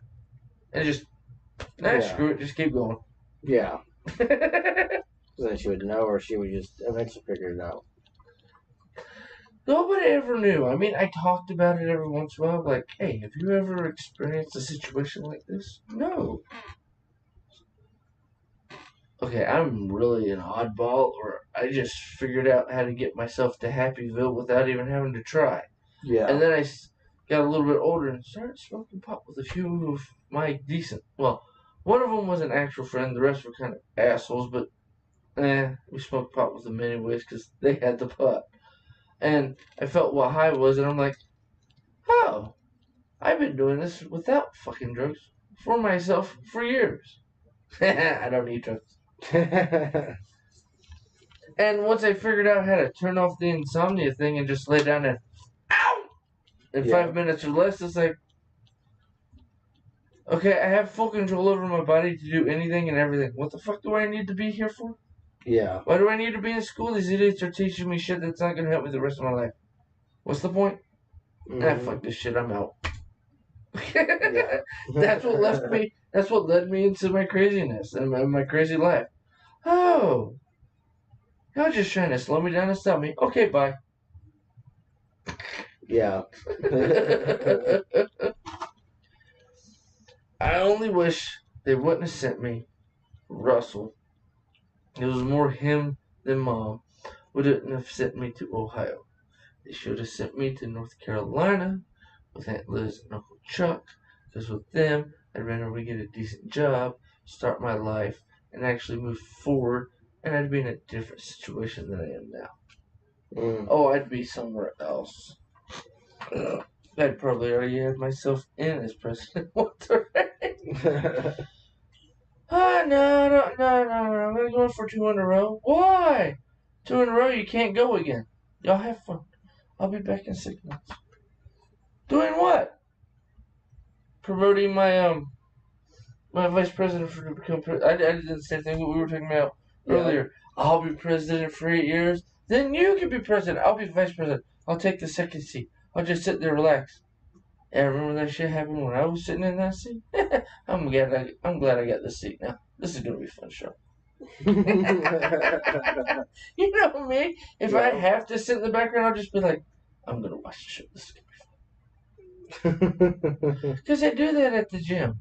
I don't know if you ever noticed it. When you go to your changes, sometimes I'm just like, let's see what their reactions are. Watch. While listening to you, I'm just like, let's see. And even when you're talking to me, sometimes I'm looking at you, but I'm always, they're not paying attention. Okay, fuck it. Let's just talk. But if they're paying attention, I'm like, aha. I wonder what their body language is going to tell me. Like we were talking about earlier. Mm-hmm. I love reading that shit. There's some interesting people there, too, at the gym. There are some pent-up people there. Yeah. God, dude, you come to the gym to lift weights and let that shit go. Why haven't you let it go? It's not resolved in my personal life yet. Lift more weights. Yeah. Like those two dudes that one day when we were sitting there trying to be in the free weights area, and then one guy's like, he's fucking with my workout, man. And then the other guy was like, well, go talk to him. And then, like, he disappeared for about 5 minutes, came back, was like, he's being a diva drama bitch. And when you were sitting there just focused on your workout, me, I'm just sitting there going, is this really happening right now? Like, they're being little divas over nothing. Yeah, the funny part is, you realize because you called him a diva, that makes you a bigger diva bitch, right? Right. You're the diva bitch, he's just a diva. You understand this, right? But if you can't work out at the machine, figure out how to do it with just the weights. It's not that hard. Yeah, it was so interesting. We're not in elementary school. We're adults. I was watching like fully beefy men be really dramatic and whiny. High school bitches. Yeah, it was weird. I was like, that guy is easily twice my size, and yet he is acting like... That's why he's twice your size, because he's a bigger bitch and cries more. He's gonna lift heavy weights to control his stupid emotions. He was coming off like one of the mean girls. But I mean, do you get what I'm saying, though? Yep. The biggest guy at the gym, not always, but some of the time, every like, I say, a little bit over to a little bit under half, depending on where you're at in the world and where you're at in the gym, and what time of day you're there. Oh, they're the biggest bitches. Oh, I am the biggest jackass here. So you make money by showing off everything but your dick and balls, right? What does that got to do with it? Proves my point. Just go lift weights. Just let that eat them away. And then the next time you see them, you really hurt my feelings. I thought that's why we came to the gym. No feelings, just lift heavy weights and have fun. I made a comment, asked you a question. Don't blame me because you're a weakling and got hurt. But I mean, that's also my mentality. It's like, oh, I hurt your feelings. Grow up here, shut up. Because that's what I got taught in the 80s. Oh, your feelings get hurt. Shut up, you're a man. Keep moving. That's why I all this stuff with, like, the people like, but you're treating us like shit. I'm not treating you like shit. I'm being 100% honest with you. Don't blame me because you can't handle honesty. That's half the freaking, well, not half. That's some of the snidbits I'd send you. Look at these people acting stupid. Wham, not me. But you're saying wham, not me. But yet when he asked you the question, okay, not you, then what is you? You keep going with the wham. Bullshit.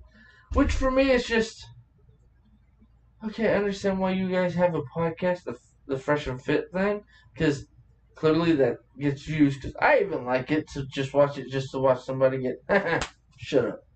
But at the same time, it's the, you just brought me on because I got big tits and you want to fuck me. No, I brought you on because you got big tits and you think I want to fuck you, so that way I can make you realize you're a fucking idiot. Welcome to reality. Do you like it? This place sucks. I didn't think so. Have a wonderful life. Because I've seen a couple of the snidbits where they clip it or somebody else clips it for them, where on the Fresh and Fit and a few other podcasts But Fresher Fit's the one I like the most when they do this. Some broad has got her panties such in a bunch because they asked a question, she didn't answer, got all butthurt when they're like, you still haven't answered the question. Answer the question first, and then we will move on. Yeah. Because you keep walking around it and not saying shit. Well, and she gets all sorts of uppity and pissed. I'm better than you. What the hell? You worthless piece of shit. I'm on your podcast because you needed somebody to be here. Get the hell off my damn show. It's my show. I run this bitch. Leave. Quit acting stupid. And when I see that, I'm like, hee. Dumbass got told they're dumb. They never like that. Fun to watch, though. I just get a kick out of the stupidity of you're being an asshole. Now, I asked you the question. You're here to answer my questions after you argue and call me an idiot. So answer the question or leave. Yeah. Those people on any talk show, any podcast, where they go to that extent and it's like, okay, you can leave now. I don't need you here. Yeah. I don't need to be abused. This is my house. You're not going to abuse me in my house. Bye. I love that shit because I'm just like, yeah. That sounds fun. But I mean, I do that anyways. I don't know. I'm so abrasive. Like you were saying that I just rub people the wrong way. And then you're like, afterwards, it's like, but was he wrong? No. That's not the point. That's his point. So, was he wrong? No. Okay. Nope. That's it. Conversation done. Yeah. He proved his point. He was right because even you agree with it. Okay. Conversation finished. Yeah, I know. It's always entertaining whenever I point that stuff out. And it was funny, is the people that are at the gym especially just don't ever see it coming. Because, like, I'm being all quiet in the hot tub or I'm cracking jokes at other people. And me and you were going back and forth just being goofballs. Yeah, and then the guys, like, whoever's in there that happens to be in that moment, in that, judging You're shitting on me. Yeah, like, that bullshit. They're acting a little weird and shit, and so I'm like going, hey, by the way. Remember, reality. Yep. And it bites him in the ass. Yes, it bit him in the ass, and the guy, you were walking away and shit, and I was, like, pointing out these things to them, and they were just like, well, I didn't expect that to happen, and I'm all like going, okay, well, this is what happened. I like mapped that to them, squared shoulders, averted not, gaze. Like I'm just telling you guys what it was. You tell them what their body language was and what it means, and they're like, that's what the fuck that means. Oh fuck. And then they recalculate every time they do that. They're like, I must look like a giant douchebag. You do. Have a wonderful day. Bye. And I told him, like, he's just saying what's in your head that you're not saying out loud. And because I know who's around me and I read them too. Oh, yeah. And it's just entertaining and everything. And then, like, and they were just like going, they're like, well, I didn't expect for you to, like, read me and stuff, I guess, or whatever that is. And I'm like, reading body language, it's a thing. Reading vocal pitch, body language, things like that. And no, the reason they don't expect it to happen at the gym, I pay for a gym membership. This is my private time. But there are other people here who paid for their private time. So guess what? You're on public display, jackass. Yeah. That's why it's like, I wonder how many people I can piss off at the gym today. Hey, Thomas, let's go find out. Because I don't care. Yeah. Plus, I get a kick out of it.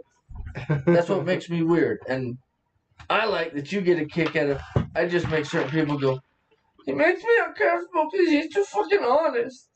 And I just go, you mean the same reason people don't like Andrew Tate, Jordan Peterson, Brain. Those are just talking about.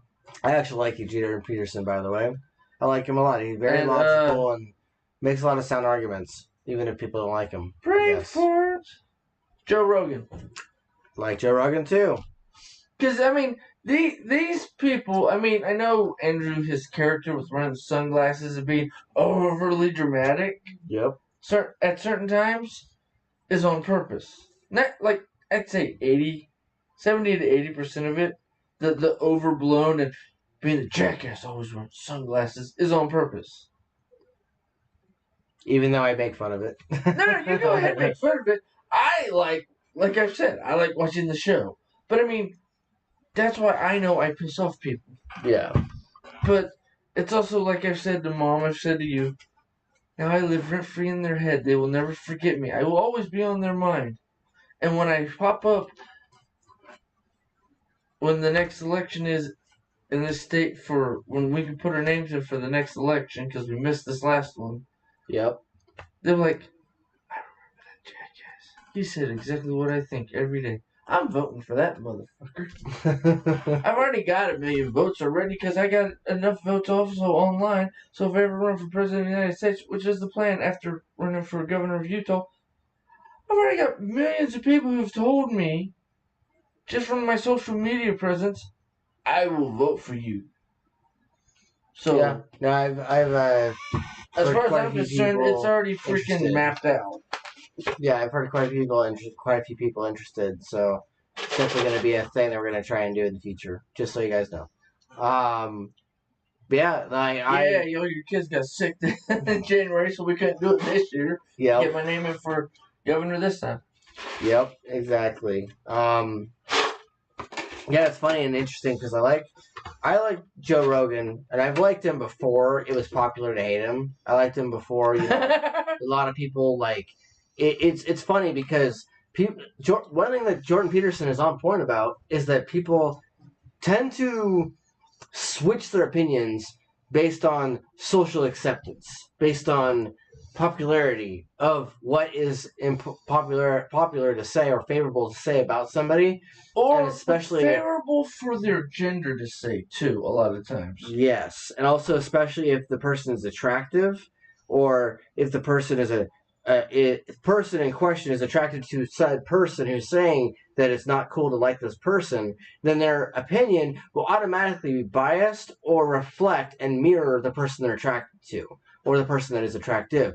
And it's something that's interesting because Peterson was pointing this out in a couple of his videos and his things, and I think you sent me a couple of things. I sent a few to you because I'm like listening to them. It's genius. I was listening to a couple of them, and I was like, holy shit, that explains why people who like this Twitch girl, Danica, which she's cool and all. Who? She's funny. I don't know who that is. Okay. She's a cosplayer person, but she doesn't like Joe Rogan. And she was making fun of people who don't like, who like Joe Rogan or making fun of other people. And I was like, okay, so because you're hot or because you're attractive, all these dudes. Your opinion matters more than mine. Yes, and a lot of dudes who are thirsty were switching their opinion to favor hers because she is considered the quote unquote higher food chain, as Peterson would say. And it was kind of interesting because I noticed that a lot of people on Facebook were also going back and forth on the whole, we don't like this person. And I could hear the dialogue, I could hear the language behind the dialogue was saying, we don't like this person because it's now popular to hate them. And I'm like watching this and I'm like, that's not what they're saying. That's not what they're necessarily saying, but I hear it in spades. And I'm like, but I liked Joe Rogan even before it was popular to hate him. I liked him back when he did the interview with Bernie Sanders, and I liked him before then. When he did a thing with Kevin Smith before Kevin Smith lost all that weight. There was so many different videos I watched. His stuff always popped up in my shorts. Yeah. So I'm like, okay, let's watch him on his YouTube channel. See, now you're finally on the Joe Rogan kick years later. I got a deal with Spotify, so now I'm exclusively on Spotify. When I saw that on his shorts, his clips channel, I'm like, okay. I just go over. Every once in a while, I'll just scroll as far back as I want and just pick a random episode, just listen. It is 2022, and I believe the first time I ever ran into Joe Rogan, it was probably when my son was born, if not a little after. And my son, which means Arian, which means 2015, which means fuck y'all. I liked him before a lot of people that I know now were even remotely involved in my life back then. And before anyone really even knew Joe Rogan. Because, there's a lot of people out there from his comedy. There's a lot of people out there all I knew. who didn't know him back then, and he was considered a no name or considered an independent podcaster before he made all his deals. And because when I was at Verizon, I learned that he made a deal not with Spotify but with YouTube initially before Spotify bought the deal out and made him exclusive to Spotify. And then suddenly out of nowhere, his entire library was YouTube just went poof, and he had to re-upload some of the content. But like I was watching it and I was like going, oh cool, he's talking to all these big, giant, influential people. He's talking to Kevin Smith. He's talking to Elon Musk. He's talking to, this guy, this person, this person, this person. It was just this lineup of all these different people. And I'm like, I get to hear this wealth of content because, smart and I like some of his MMA episodes. Even there was a part where he was talking about an MMA fighter where he's like, the smartest thing to do with MMA that he heard from a fighter was to quit and hang it up and find another career because otherwise you're going to die eventually. And hang it up at 30 so that way you still have your last 30 to 40 years to live your life properly because you've made enough money. So build up a decent enough career. Build up a decent enough career, and then at a certain age, or if your body starts telling you it's had enough, hang it up and find a different career so that you can collect any of the residuals and the extra earnings that you earn from those matches and be set up for life, or at least be able to pay your medical bills and lifetime of therapy probably. Because of the fact that, fighting in MMA is dangerous, exceedingly dangerous, and at times stupid. And so, and that's just, quoting Joe Rogan right there and quoting a couple of his buddies that were on the show with him. And, I have listened to some of the, best content ever just from his show. And any of the people that are out there that are like, he probably likes Joe Rogan. I liked him before you even were on YouTube. I thought it was funny when... I liked him before I started becoming a YouTube creator. Come on. Yeah, there you go. I thought it was funny when he starts making comments about Trump or Biden, and Trump has asked to be on this, the Joe Rogan Experience. And I'm like, no, I don't want you on here. But I also think it's funny. Yeah, Biden turns around and literally tries to shake hands or talk to a fucking ghost. Motherfucker's gone. They pumped him full of drugs and stuff for the campaign. Want Trump to be on Joe Rogan's show? Half the time, Trump doesn't like something he says. All you hear is, wrong, you're wrong, and this is what I did, and this is what I did. Joe never I'm on the show. I don't want you on my show, dude, because of the way you talk to people. Yeah, it wouldn't be a good show. Joe would snap. I mean, he's even talked about, because he still trains in jiu-jitsu. Yeah. And I'm sorry, even with Joe being as old as he is, but he still looks young, he played that fucking old bastard out. Yeah, no, see, Donald was in his 70s and obviously overweight. Is Donald letting his hair finally go gray? Do you know why? Because he stopped bleaching it. No. Do you know why he stopped bleaching it and he's letting it go gray? Because he's not trying to be all pretty fool in the public image. Because he wants to look like a normal human. So that way, maybe he'll win the vote, because he's not just a rich asshole. You think he's going the other way so that he can gain votes? Oh, yeah. Oh, I know it completely because of how he fucked up, because he said something and everybody thought he was talking, especially the idiots who tried to take over the Senate and all that shit. Yeah. Oh, with the way he's like, that's not what I meant, and all that sort of stuff. Yeah. He's trying to fix his image by looking like a regular everyday person, even though he's more broke than everybody else while still being a rich asshole. Yeah. Because he's filed for bankruptcy 4 or 5 times. He's fucked I don't know how many companies that he's owned. We thought he'd be good because, look, he looks rich. And then come to find out that, oh no, he's just a worthless fucking poor. It's like, he's body. A business owner. He's done this. He's done that. Why not him? And then, 4 years later, everybody's like, wow, what the fuck did we do? It's like, what a trash compactor. But no, see, the funny part, and the part I've heard, which I'm like, God damn you, Trump, you fucked up my goddamn, plan, because what happened last time we put somebody in who wasn't a fucking politician. Right. Oh, God. I mean, I gotta deal with that bullshit now. I'm not a politician. Oh, look at The Last Jackass. Listen to your words. The Last Jackass. Which means Not this jackass. Two different motherfuckers, okay?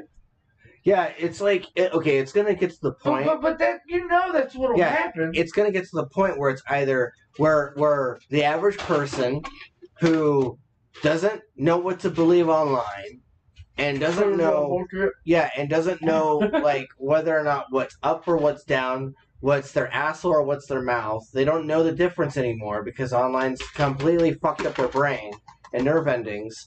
Even though their nerve endings are completely fine, but they believe their nerve endings are fucked up because media made them believe so, that they're going to be like, oh, well, we have to vote for a career politician because the last guy who wasn't a career politician fucked everything up. And then you're going to get a career politician. Which is funny, because the only thing he didn't fuck up was we had low gas prices. Everything wasn't extremely overpriced. It was still at a decent rate. We had a little inflation, but it wasn't near as bad as when Biden came into office. It went 10 times worse. Yeah, and what's funny is Biden is a career politician. Yeah. No, but see, that's what I'm saying. But it's also my argument to your sister. Well, my sister, your wife earlier. Yes. Dude, no. That was the I love you. Conversation. Stop pulling up videos of idiots talking shit, because guess what? No matter who's president, right, left, neutral, or fuck you, yep, somebody's going to find anything and everything to bitch about just so that way they have a way to bitch about the president. It happens for every president. Shut up, turn off the video, I don't care, because half of it's bullshit and the other half nobody cares about. They're just wanting to find a reason to bitch. So, oh look, I found these assholes who agree with me. I found these articles on the internet that defend that say I'm right. Yes. That's like anything with workouts.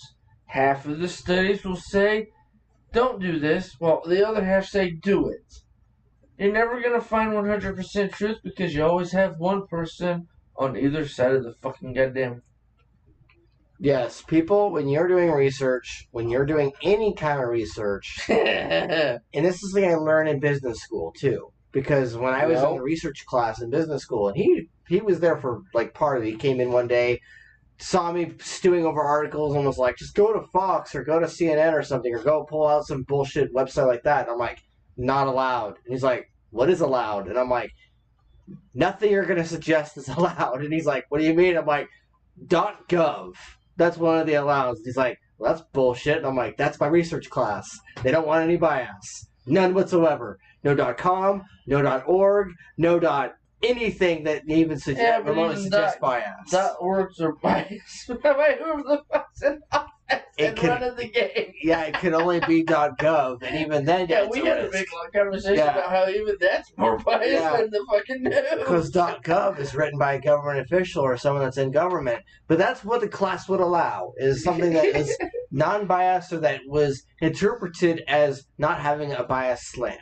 And the funny thing is people, whether it's my relatives, whether it's friends, whether it's anybody. Random stranger on the internet in real life. They are so in love with their point of view and themselves that they will literally tell you that, oh, it's okay to go to a biased source because everyone's got their own bias, and they'll say it with a snarky, sneering smirk. And they don't care about the facts as long as it benefits their ego. And so be very careful when you're looking up anything to do with politics, anything to do with anything. Don't believe everything we're saying. Look it up. And look it up from a non-biased source. Because even we could be saying something that we found that we weren't able to. I'm pretty good at it. Pretty good at, looking up data and then figuring out what is real, what's not. But even then, look it up and fact check because it's important, and especially when it comes to... And always make sure you fact check both sides, the side for and the side against, because if you have both sides of the information, you can determine what the truth is for yourself. Exactly. Because, I don't know how many times that I've gone through and I have thought that I was thorough enough, and then, a week later, after I talked to him or talked to somebody else, he remembers those times, that I was looking something up, and then he said, oh, well, this is actually what it is. I didn't believe his ass, because I was, looking something else up, and then I looked it up and found out he was half right, I was half right, half wrong, and everything was all bullshit. And so like, and then I was like, okay, well, I have a correction to make. And he's like, what about it? I'm like, you remember that topic we talked about like a week ago, blah, blah, blah. And then he's like, yeah, I kind of remember that. And I'm like, well, it turns out you were half right. I was half wrong, but we were both half right and half wrong, and everything's bullshit. And this is what the answer was. And then he just laughed. There was no like, oh, well, I told you so, or oh, well, that's bullshit. Or he was just like, that's funny. That's who I am, though. I just go, oh, okay, well, that's a new fact to put in info. Go. Yeah, keep moving. He literally will just accept what is. He'll be like, okay, that's the facts. That just is. Whereas, like, you know, because things that just simply benefit his ego doesn't service him. Even though he's a narcissist, or at least a altruistic one, or whatever the fuck that is, you know, to do with the ego. Even though that is what he is, at the end of the day, if it's a fact, it's going to affect his livelihood. It's going to affect his wallet. It's going to affect logistics, and it'll fuck things up for him later on. So he's just like, I better pay attention to that. I don't care what the echo chamber says. I don't care whether or not it makes me think I'm right or not. If it's the facts, then that doesn't care about your feelings. And again, he's spent 20 minutes of this conversation talking about how turn the emotions off. And so that has nothing to do with feelings or emotions or ego. It has to do with what is real, which is another thing that, what did Jordan Peterson talk about in one of his videos? What is real versus what is fake, and what is to do with the ego versus what is to do with logistics and logos, not ethos. And so, be very careful about what you look up. Be very careful that, if you're a very, very right-leaning conservative person, everything Fox News tells you is a lie. It's been sponsored by some rich person who happens to be on that side. If you're a left-leaning person, CNN is a giant culprit of liarship, and they are been sponsored by the other side. So who do you believe? Well, nobody. Either .gov, or you find the news on some website that you think favors your egoist point of view and political stuff, and then roll the dice for initiative, and hopefully you find the truth. Because at the end of the day, at this rate, it's hard to find the truth. And you got to be careful when you dive into certain things. Yes. Because you can dive in, I need to know the facts, so that way I know where to go. And then you dive in so hard, you get lost for 6 months and then come back I know nothing. I found out nothing. All I know is everything I've been told is complete lie and bullshit. Yes. It's isn't that what we said from the beginning? It's part of why half the time all you hear is movie news shit from me. Or half the time all you hear is entertainment stuff, because that's what makes me happy. That's what gets me through my day is, stuff that's absolute bullshit, but it's fun. And this whole political stuff, I'm not really it doesn't serve me most of the time because I'm an author. I'm, entertainer. That doesn't feed my muse, but it's what is. I told you, we're gonna make you famous by I'll drag you into politics, and then you'll get all your books sold and be rich. Yes. So we're talking about going into legislation and trying to help change the system to benefit everybody around us. Whether it's, if you're from Texas or you're from New York and I don't even know you yet, you too. We will fix it all. Yeah, we'll find a way to try to do something about it. It's not just we want to be self-important. No, fuck that. You know how much stress is involved with that position? No. It's the ever-famous, the asshole's in charge. How can we shit on him? Right. Oh, look, we crushed him. Me. Here's a big giant pile of shit. Oh, you thought it was important enough to try to poop on me. Thanks! Now I know how important I am. You fucked up. So much easier to just turn a blind eye, bury my head, and then just say, fuck y'all, and watch as the world burn while I pop popcorn. But instead, the responsible part of me says, you probably should try it out at least a couple times, see how far you get, and let's see if you can actually get legislation done and get in office with this guy, because, the world needs fixing, and we should probably try and do that. And so... Try to fix it before it gets nuked. Yes, before it gets nuked, especially by Russia and Ukraine. Or anybody else. And all the other countries, like China. The whole... Amber was telling me about that one thing today, and I was, wondering what % of it is real and what % of it was bullshit. Of what? the whole Trump selling secrets to China and Russia, and them all like creating their own little camps. Well, I mean, that's like, what was it? Because Hillary The Taliban. Clinton, well, they proved, because they have the emails going out from her email divulging shit, and I'm like, yeah, and she was the one running against him. But yet, if they're bitching about him doing it before he was in office, but yet they have proof that she did it too, then we were fucked no matter who we put in office. Shut up. And I wonder how that's my and big I wonder bitch. how the 100 guys, because there was in a news report, and that news report that the guy was reporting on TikTok. I wonder how many of the 100 guys that were released from that prison. I wonder what their charges were, because apparently they're leading parts of the country, and apparently they've all pretty much replaced the previous people that got killed or got removed, and so like really just recycle itself. I mean, isn't that what we do? Yeah. I'm gonna recycle out the D or the blue, the left. We're gonna put in the right, the red, the R. It's like you just replaced one asshole with another one, and 90% of them are rich before they get into office, so they don't give two fucks about you because you're the common man. So that's why I'm like, no. Common man run for office. And I'm less than common because I'm on disability, so I make less than the regular everyday dude. Yeah. And even when I make money, the government tries to stop me because I'm on disability and tell me, fuck you, you can't. The irony here, by the way, guys, the irony here is that we went to go to the office building, because you guys hear us talk about this all the time. And you're always like, oh yeah, they're blowing smoke out of their anuses. So probably are, but we went to the office Not out of building. mine, I'm blowing it out of somebody else's. Like, we went to the office building, and which is like down in Farmington, and talked to the guy and wanted to find out what it actually took, because everyone fantasizes about it, everyone talks about it, especially if you're an edgelord on the internet. You're like, I'm going to change the world, and then like you never do anything. So we went to the office building, talked to the lady, and there was a lady and a dude, and the dude himself looked like he runs some things, and so he came over, probably grateful towards us because he's never seen us, and he's just like, dude's wearing long hair and a cane, and the other guy just looks like a rocker outfit. What the fuck's going on here? So he comes over and talks to us, and he starts the conversation by being like, hey, so we want to run for office, and we want to know how to do that. Like, we want to know how to get on the ballot. What are all the steps? What are all the steps to get in the process?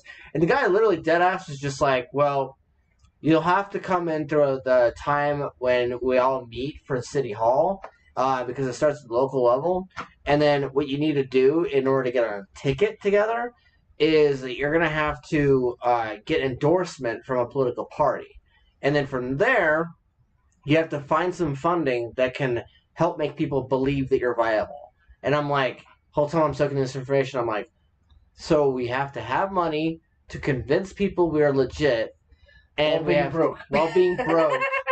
And this is why politics and money is a thing. And this is why the average man always bitches, whines, and complains about how nobody ever does anything. And nothing ever gets done. And it's because you need money to run for office. You need to be rich. Yes. To run for office. Like, we're talking to tell the basic everyday guy, I'm running for you to help you. Fuck this asshole. I'm rich. I'm helping my people. We're talking a minimum payment that they wanted was $20,000 to $40,000, not $2,000.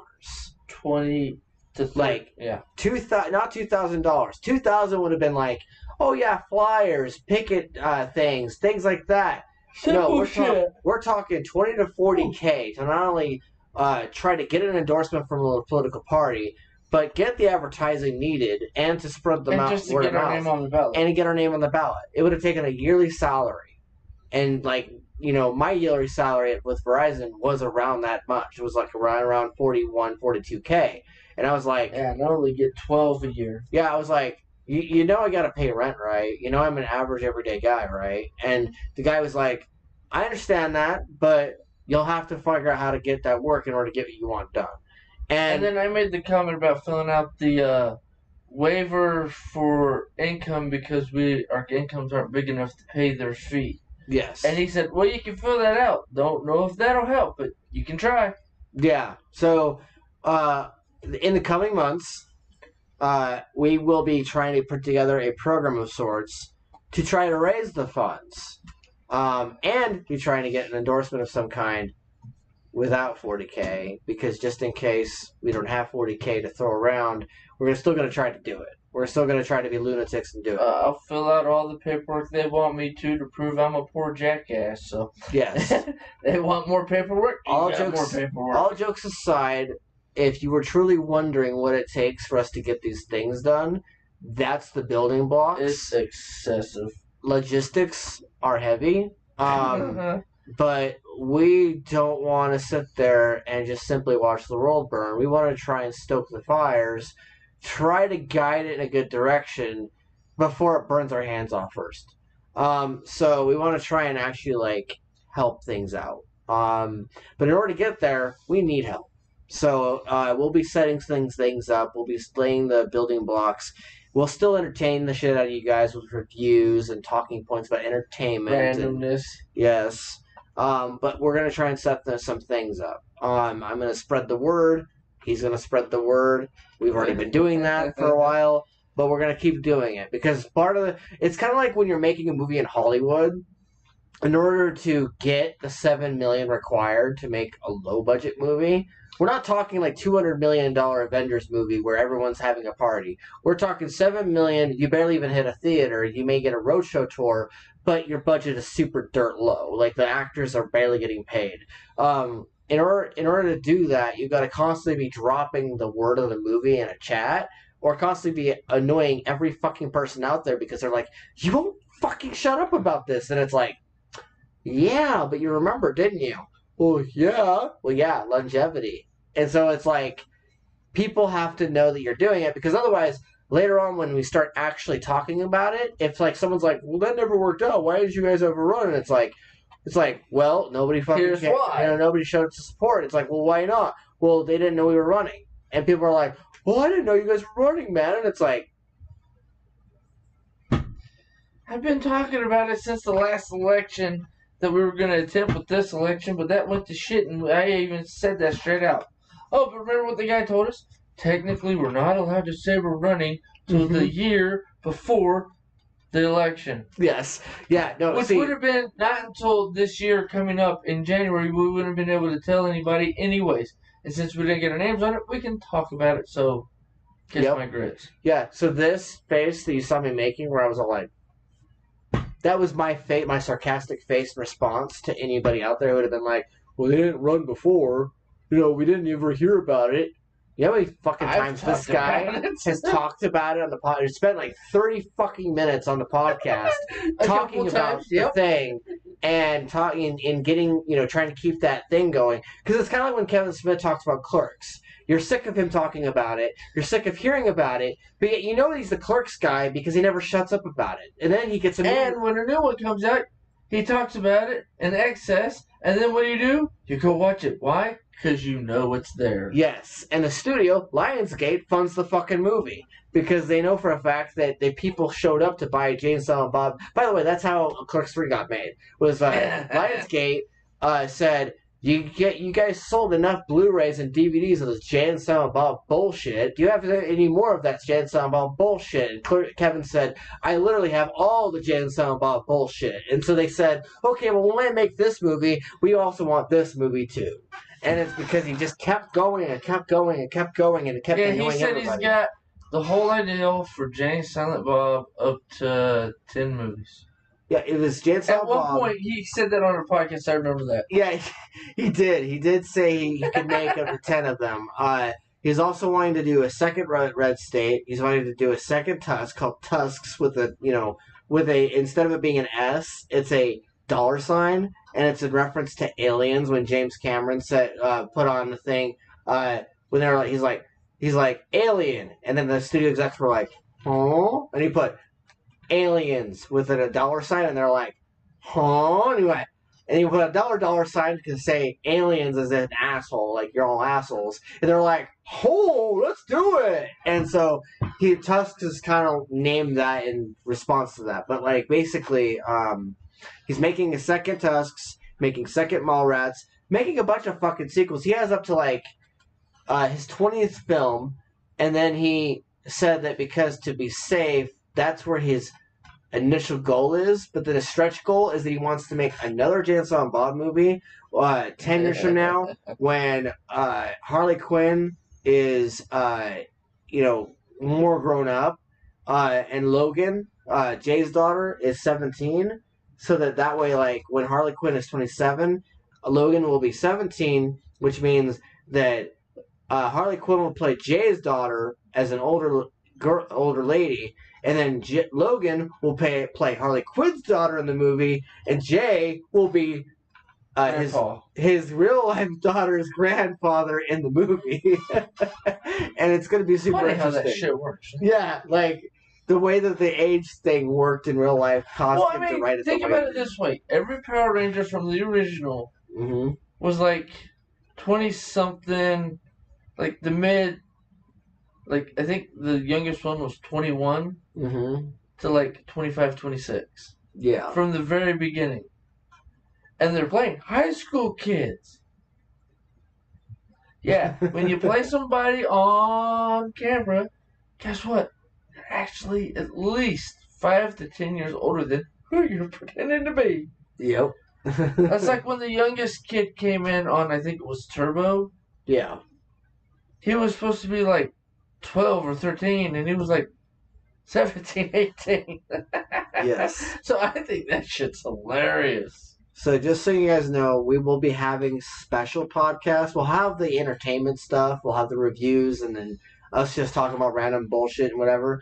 And then we're gonna have like 30-minute segments where we're gonna talk about key issues later on, in which we talk about like things that we would try and change or things that we would try and do.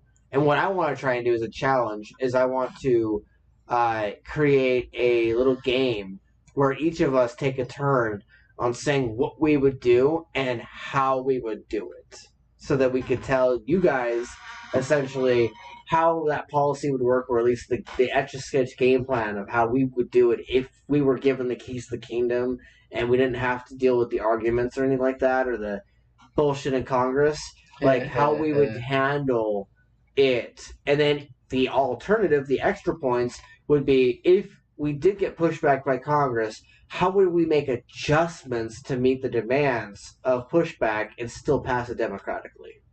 That's what I want to try and do in the coming months. Well, me personally, first we need to whitewash it all because there's too many people that are way older than me and you in office. Let's get it to the minimum age to go into office is 30. Well, I'm almost 40. Can we get a whole bunch of 30-year-olds in here so maybe we can get some shit moving forward instead of backwards? It's like the first 8 years, 16 years, whatever many years, depending on where things are by the time we actually get in there. Freaking, you're just like, well, I'm this age now. Guess what? I'm the last one of this age that's going to be in office. Everybody else is going to be younger. That's my plan. Yep. Because I'm tired of hearing it all growing up. All these old fucks in office. All the old fucking office. Do you fuckers even know how young you can run for office? 90% of the damn offices except for president is 30. President and vice president's 35. Yep. By the way, I know for a fact you can only serve a 4-year term the first time, and then the second time is 4 years, so it's technically 8 years total. I'm just saying in respect to the fact that just in case the next... bullshit? Yes. Because we have no idea what's going to happen. Like, whether or not they're going to change it, the term limits, whether they're going to add more term limits, remove them, or whatnot. But technically, and I actually heard this from some random person a few years back. No. You can only run 2 terms in a row. If you win, you can only go for 2 terms in a row. He didn't do 2 terms in a row. He did 1 term, didn't do a term, and now he can possibly... I mean, you'd have to get a little bit more, like, look into the nitty-gritty and all the little fine detail writing that they've added on. Yes. But it's basically, he might actually be able to go for 2 more terms. Because he disappeared for a term.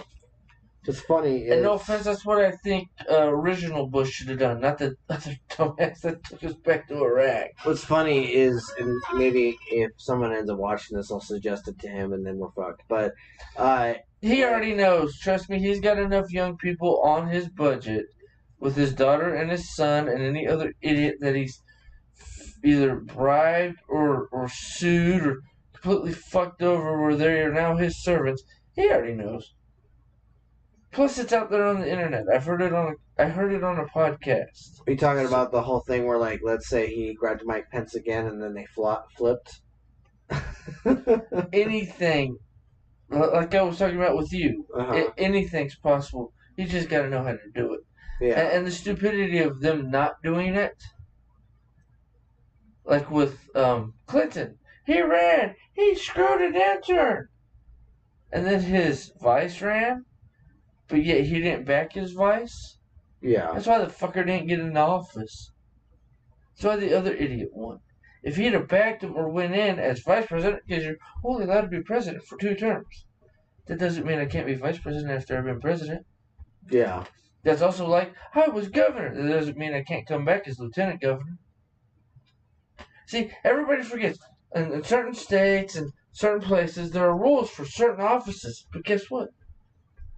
There's no rule about going backwards and going down one office. Yeah. So there's a loophole everywhere. You just gotta know where to look. And either you find it and use it to your advantage, or you're an idiot and it was too stressful. I'm not doing this shit again. And you give up. Another thing that I will fight for freaking 16 plus years if I have to. Me and you just going at it. We'll see if that works. If I'm in office when the world ends, I'm just gonna laugh, sit back in the damn chair, and go, I knew it was happening. Another thing I'll be doing in the next few weeks is I'm going to start reading again from fiction story series that I've been working on for a while. Hey, but you've dropped a few more books this time, so yeah. Yay! You guys have heard some of Crimson Nightfall. Okay, quite a bit of it. The whole story. Yeah, no, you guys just didn't do it in order. Yeah. So basically, that story is being redone and republished next year, probably. Right now, I'm working on the prequel story, Naito Rising, and I'm going to be reading out parts of it on this podcast later on. I've also changed the way I read too, so it's not going to be this like weird droning voice of like, Peter did this and this person said it this way. Like I've had a lot more practice with voice acting. You've become more self-aware of how you read. Yes. And there's nothing wrong with that. And I've read it out to so many people on Twitter, it is not even funny. Like they don't know the old way. Like might be like 1 or maybe 3 people know the old way that I used to read. Because like they were exposed to it for 5 seconds before it changed. And then Jay, one of the guys that were on the pod, or people that were on the Twitter space, they heard me read it the other day, and they were like, "Holy shit, is that TPAW?" And they were like, "Yeah." And he's like, "Holy shit, he's doing great. Like he's doing better than he was before. This is great. No, I appreciate this." And I'm like, "Yeah." And he's like, "Yes, you have completely changed your game. All for it." And then after he's like, I will shut up now and leave you guys to your stuff. and like fucking then suddenly Luke, when everybody else was like, well, thank you, Jay, for chiming in. And he's like, I had to because TPA was reading something and I haven't heard from him read in a long time. And I'm like, it's been a while. Lots of real life stuff has happened. And he's like, I totally get it. So, but see, there's also the funny part. Real life either slows you down or pushes you to move forward faster. It slowed us down because of the conflict with the kids and sickness and didn't want to deal with that whole fuck. So that's what slowed us down. But I'm determined this time because I got slowed down last time because of something I couldn't stop. Yeah. Nothing stopping me this time. I got my one little pushback and, oh, the universe is trying to slow me down. All right, wait till next time, motherfucker. You know me. Oh, I couldn't make it. Guess what? You didn't break me. You just put a couple dents in me, which means I just gotta polish and flex and fix my armor. Yes. And once it's fixed, it will be now indestructible to that type of damage. Let's do this. Yes. I love the mentality behind it because I love the way I think, especially with that one guy from the gym. Like what you just said, just gave me motivation for the next year. I'm like, oh, yeah. Yes. See him almost every day at the gym too. It's like, yeah, what's up, going? Yep. He's a good guy. I like him. Yeah, no, I which one is he? The dark. Oh, Yeah. that guy. Yeah, the younger guy we were guy talking that about was Percy talking Jackson about. with. That you were talking about Percy. I wasn't. Yeah. That's not my not my area. It's like, yeah, we're going through all the myths with one kid, maybe a friend or two that tag along in every book. Yeah, he was a nice guy. He was really cool.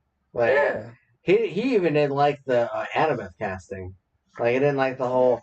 He didn't like the whole character was originally white, made her black, and he was like, I Well, don't that's like that. everybody bitching about Little Mermaid. She was white.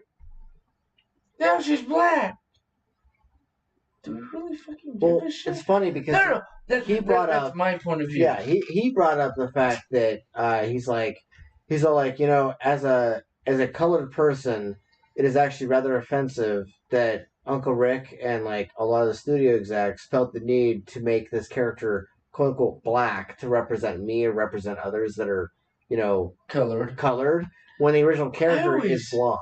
And he's like blonde white girl, and he's like, I don't like that because it makes me uncomfortable. That makes me think of because it makes me a token. House of Dragons. Yeah, they got the black, who are the pure blood that go back and part of the lineage that ran everything, and they're the dragon riders and whatnot too, just like the white people with blonde and white hair, but they're black, so their hair looks whiter and other things, and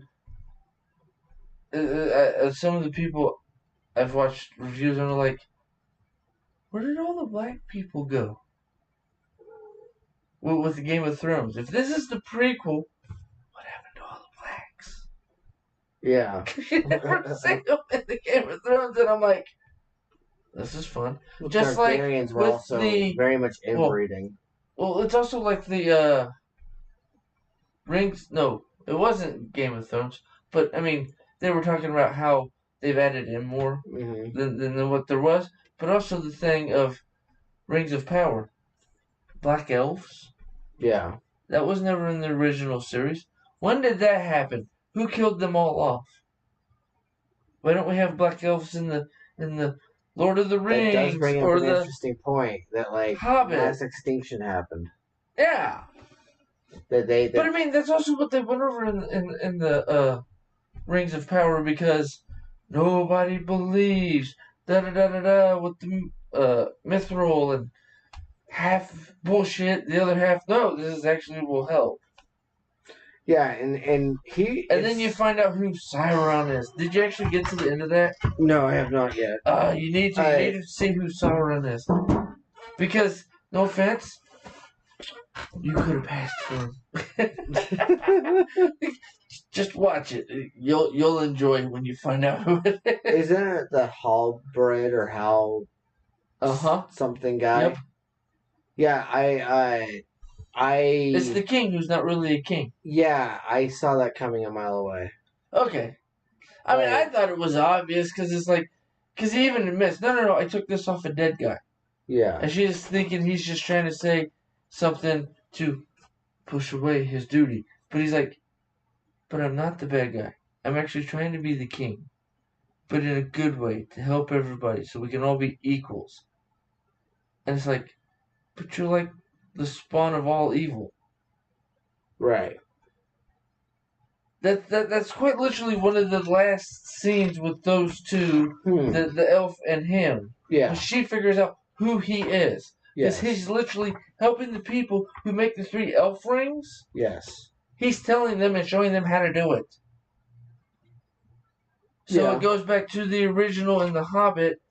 No. With the rhyme. He made all the rings. Yeah. This right here just proves it. Well, yeah, the Rings of Power. It showed how he made the rings for the the prologue that was in Lord of the Rings, the first one, didn't really give much of a character background for Sauron. It was The just Hobbit. It did. That's why I read the books. Yeah, I didn't really get into the movies until I'd read all the books. He's mostly just a talking, whispering vagina eye. I guess that's one way to look at it. So, like, you know, it's kind of hard for me to really, like, fear him or whatever. But I always thought that was funny. Why is he this tall? Who is he, like, actually in physical form? If he's trying to bring himself back to life in the Lord of the Rings, who was he actually? Because all you see is the armor. Mm-hmm. You don't see the actual person. So my thing is, we're missing something. Yeah, and now because he wrote the prequel books after he wrote The Lord of the Rings and The Hobbit, he went back because so many questions. Fine, I'll write the backstory, and now they're finally turning it into a TV series, and everybody's like, this is stupid. I'm like, okay, then you're not a full Lord of the Rings fan, because if you are, it's like, ooh, filler, fun. That's the only place my brain goes, ooh, filler, watch. Because I never read all the books. I always had friends that were bigger Lord of the Rings fans than me and read all the prehistories and all the stuff before The Hobbit and The Lord of the Rings happened. And I'm like, I don't like reading. See, and I grew up on the Rings. I grew up on Fellowship, Two Towers, Return of the King. I own the books. I own the I own all 4 too. What is that thing called? What? The encyclopedia. Lord of the Rings? Yes. Because you've got The Hobbit. I know which one you're talking about. And then you have that compendium of, like, different backstories and short stories and things like that. If you know what that is I know called, what you're talking about. I don't remember the name of the book. Like, I have the entire thing. Like, I do own them and stuff. And I have read parts of them from time to time. I just never got past the idea that Frodo, this non-dwarf who's basically a dwarf without a beard and without the capacity for battle because he's a hobbit, is running from one side. Do you know what the other name of the hobbit is, though? This might help with the mythos. Yeah. Halfling, yeah.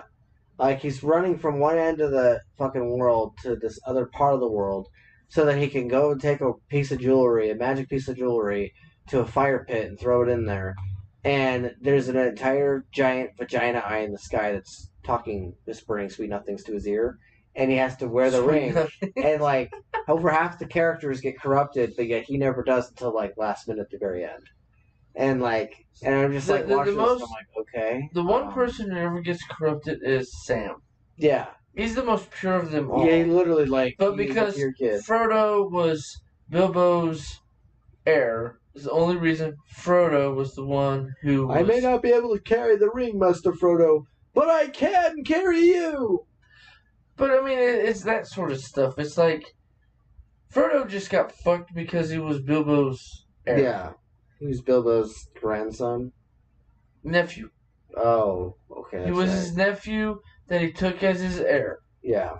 Because he never married. Yes. That's one of the little weird details I remember. But I mean, Frodo literally got the ha-ha yes in the end, which was kind of bullshit, but I also understood it. And I like how in the movie they're like, oh yeah, no. Here you go, Sam. Finish the book. I'm leaving. Bye. I'm done with this bullshit. I went through enough of fucking just that 6-month period. Fuck off. Yes. I'm done with this bullshit. Mm-hmm. I'm just like, wow. 6 months and you just said, fuck it. Oh, that shows you're true, bitch. But okay. Just give up. Fuck living life. Not get married. Just screw it. I'm out. Yes. Wow. That was my only bitch. Other than that, that's my only complaint. Yes. Killing off Bilbo and having him go on the boat to the next world, expect it. Frodo, why? He's young. Yeah. He can go get himself a nice piece of ass and stay in that house with all that fucking money. I'd have to worry about not getting anything. Yep. Did Frodo die in the end? He didn't. He died by the Lord of the Rings way to die. You get on the boat and you travel to the next existence. Where, in the Ring of Power, the chick jumped off the boat instead of going on to the next existence. Huh. That's what it is. You translate it into light and go to the next world. I never caught that at the end. You never caught that? No, because they I talked just knew about it a couple times. I knew he was going on the boat. Because the elves go and do it because they don't want to fight Sauron and they don't want to deal with all the bullshit. Half of them just split. Yeah, I all I knew was he went on a boat and he went somewhere. That's all I knew. He went to the next existence. It's basically like you get a boat ride to heaven. Huh. Interesting. That's exactly what it is. It's a boat ride to heaven. So he fucks off and goes to heaven. He fucks off and said, nah, that shit was too hard. I'm too young. Fuck this shit. I'm going to heaven. Y'all can handle this bullshit world. I'm done. Wow. He quit in the end. He bitched out to get a free ride to heaven with his almost completely fully dead, who should have already been on a boat and already left, Bilbo, but Bilbo waited till the ring was destroyed before he could leave. See, I never understood that. I'm gonna see the ring. But the reason he couldn't take the boat and go move on to the next world is because the ring still had control over him. So until the ring was destroyed, he couldn't pass on. So that's like a spirit being stuck on the world because it still has stuff it hasn't finished, in its opinion, and it stays here. Like the whole supernatural thing stays for too long, gets angry because it can't finish its shit, and goes and becomes a haunted evil spirit. So like Harry Potter, where Harry Potter had a choice to get on the train and go onward, but he chose to stay behind, defeat Voldemort, and then actually lived a life. Whereas Frodo said, "Fuck this, I'm out." Yes. Wow. Yes, that is the end, that is the actual end of the book. You ain't never noticed that? No. That he said, "I'm out. Here you go, Sam. You had bigger balls than me and were stronger than I was. I'm out. Fuck this shit. I can't handle it." I never noticed that. Wow. Wow. Okay. But I mean, I look at everything from a psychological point of view. It's like, wow, you literally just gave up on everything. I think I was also 12. Well, no, I mean, as an adult, you've never thought of that, or just it never occurred to you? Nope. That's always been my thought. Like, wow, he literally just bitched out. Yeah, no, I had gotten so overdone on the ring stuff that by the time I was like 21, 22, I was seeing pieces of them on the screen, like when I was at DirecTV or whatever. Okay, and I'd see like the Battle of Two Towers, and I'd see Fellowship, and I'd see Return of the King. I'm like, oh shit, I remember this. Moving on, and then like never revisited it ever. That's why I like to dive into it, because that's also why Frodo befriends Smeagol as Gollum. Yes, because he sees himself turning into it. So if I'm nice to it, maybe I won't go to where he is because I'm saving his soul. So maybe saving his soul will save mine. I'm gonna rewatch these rings in a whole different light, because I'm gonna be like, you should. Then I'll get to like Return of the King, and I'll get to the very end. I'll be like, "Fuck you, Frodo." It is. If you watch them with the mentality of I have to analyze everybody, and their bullshit. Start with Hobbit and just analyze every. Look at it from a psychological point of view and with the body language that the actors do really good on portraying. Yeah. The shit you see that's like, you fucking bitch. Or, well, at least you had a pair of balls. Yes. Sort of thing. It's the, if you catch it, and if you see it in just the right, it's good, or it's like, God, you're such a pussy. I hate saying it like that, but that's the wording in my head. God, he just gave up and just quit. He finished the book and quit. Finished the book telling the story about how the ring got to Bilbo. He finished his end of the story, and the ring's destroyed, and now, okay, I'm out, I quit. Here you go. Here you go, Sam, my best friend forever. You can own my house and everything I own. I'm done. It's like, One of my favorite characters in the entire series was Aragorn. With Strider. The human? Yes, the king. And it's not even because he was the king either. It's the fact that, like, at the very beginning... I like that he's a half-breed human elfin. Yeah, like... Or at least that's how I understood it by the way they described it. Yeah, like, in the first story, he's, like, this mysterious traveler guy who's, like, smoking his shit while Frodo runs The ranger. Yes, and then, like... Then, like, the second one, he's, like, helping them out with getting from one place to the other. And he, like, tells Frodo that you know, he would always help him out and everything. And then in Return of the King, you know, he has to, like, deal with the double-crosser guy who's supposed to be his friend. And he ends up, like, inheriting the throne and becomes the king. And then, like... He like faces off with the rest of their armies and shit, and you're just like you could tell the Strider in him never left. And like the human like the adventure funny part with his story, yes, his story is a love story in the background of Frodo trying to destroy Ring that he clearly doesn't have the power, or honestly shows by the end of it the mental brain or yes. prowess to psychologically finish because it's already got its hooks in it. Yeah. But with Strider, he's a half elf, but his girlfriend, who's an elf, gives away her immortality, her elfness, to be his wife.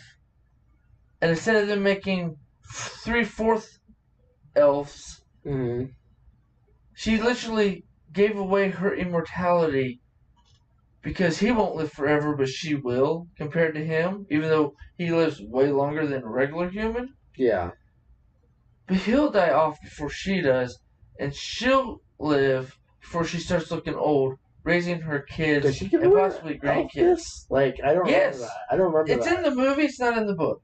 Huh. They changed it for the fucking movie. A little bit, yeah. I think so. I don't ever remember them bringing it up in the book.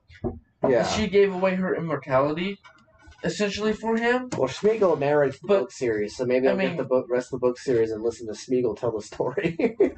Well, but I mean, look at the movies. That's literally how they say it, because her dad tells him, well, he's talking to the daughter in the scene that you can't.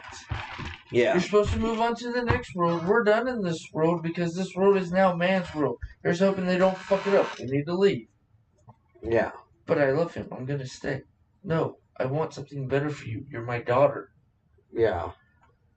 And it's like, but she's in love, you stupid fuck. She's going to pick the dick she wants. Yep.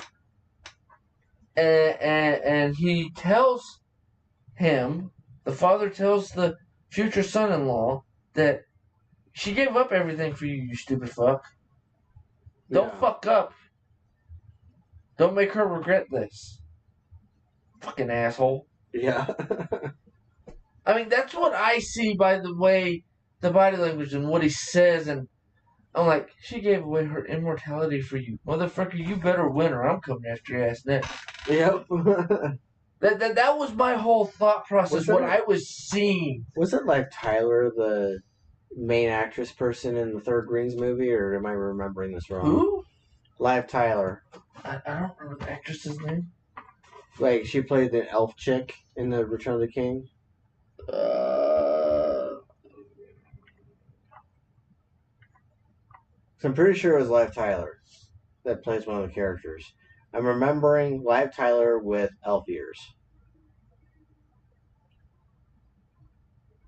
The musician's daughter. Un momento, I will tell you. She also happened to play on Jersey Girl. Eleanor? Yeah, Eleanor or something like that. Yeah, this... Wait. Oh, fuck. That's fucked up. What? The elf chick? Yeah. Plays that bitch. Oh. That's who she's playing in the current. Unless that just took me to the most recent Lord of the Rings, Yeah, no, that took me to Rings of Power. No, not the Rings of Power. What was it? Return of the King? Yeah, Return of the King. Was the last one movie? Yeah, that was the last one with Aragorn that I'm aware of. that with Bezos and those guys doing Rings of Power, they may do another series for Lord of the Rings. Space cast. Yeah, because I can tell you what the actress does once I see her face. Yeah, this one. Because she played the... I don't care about her face. Show me the damn character.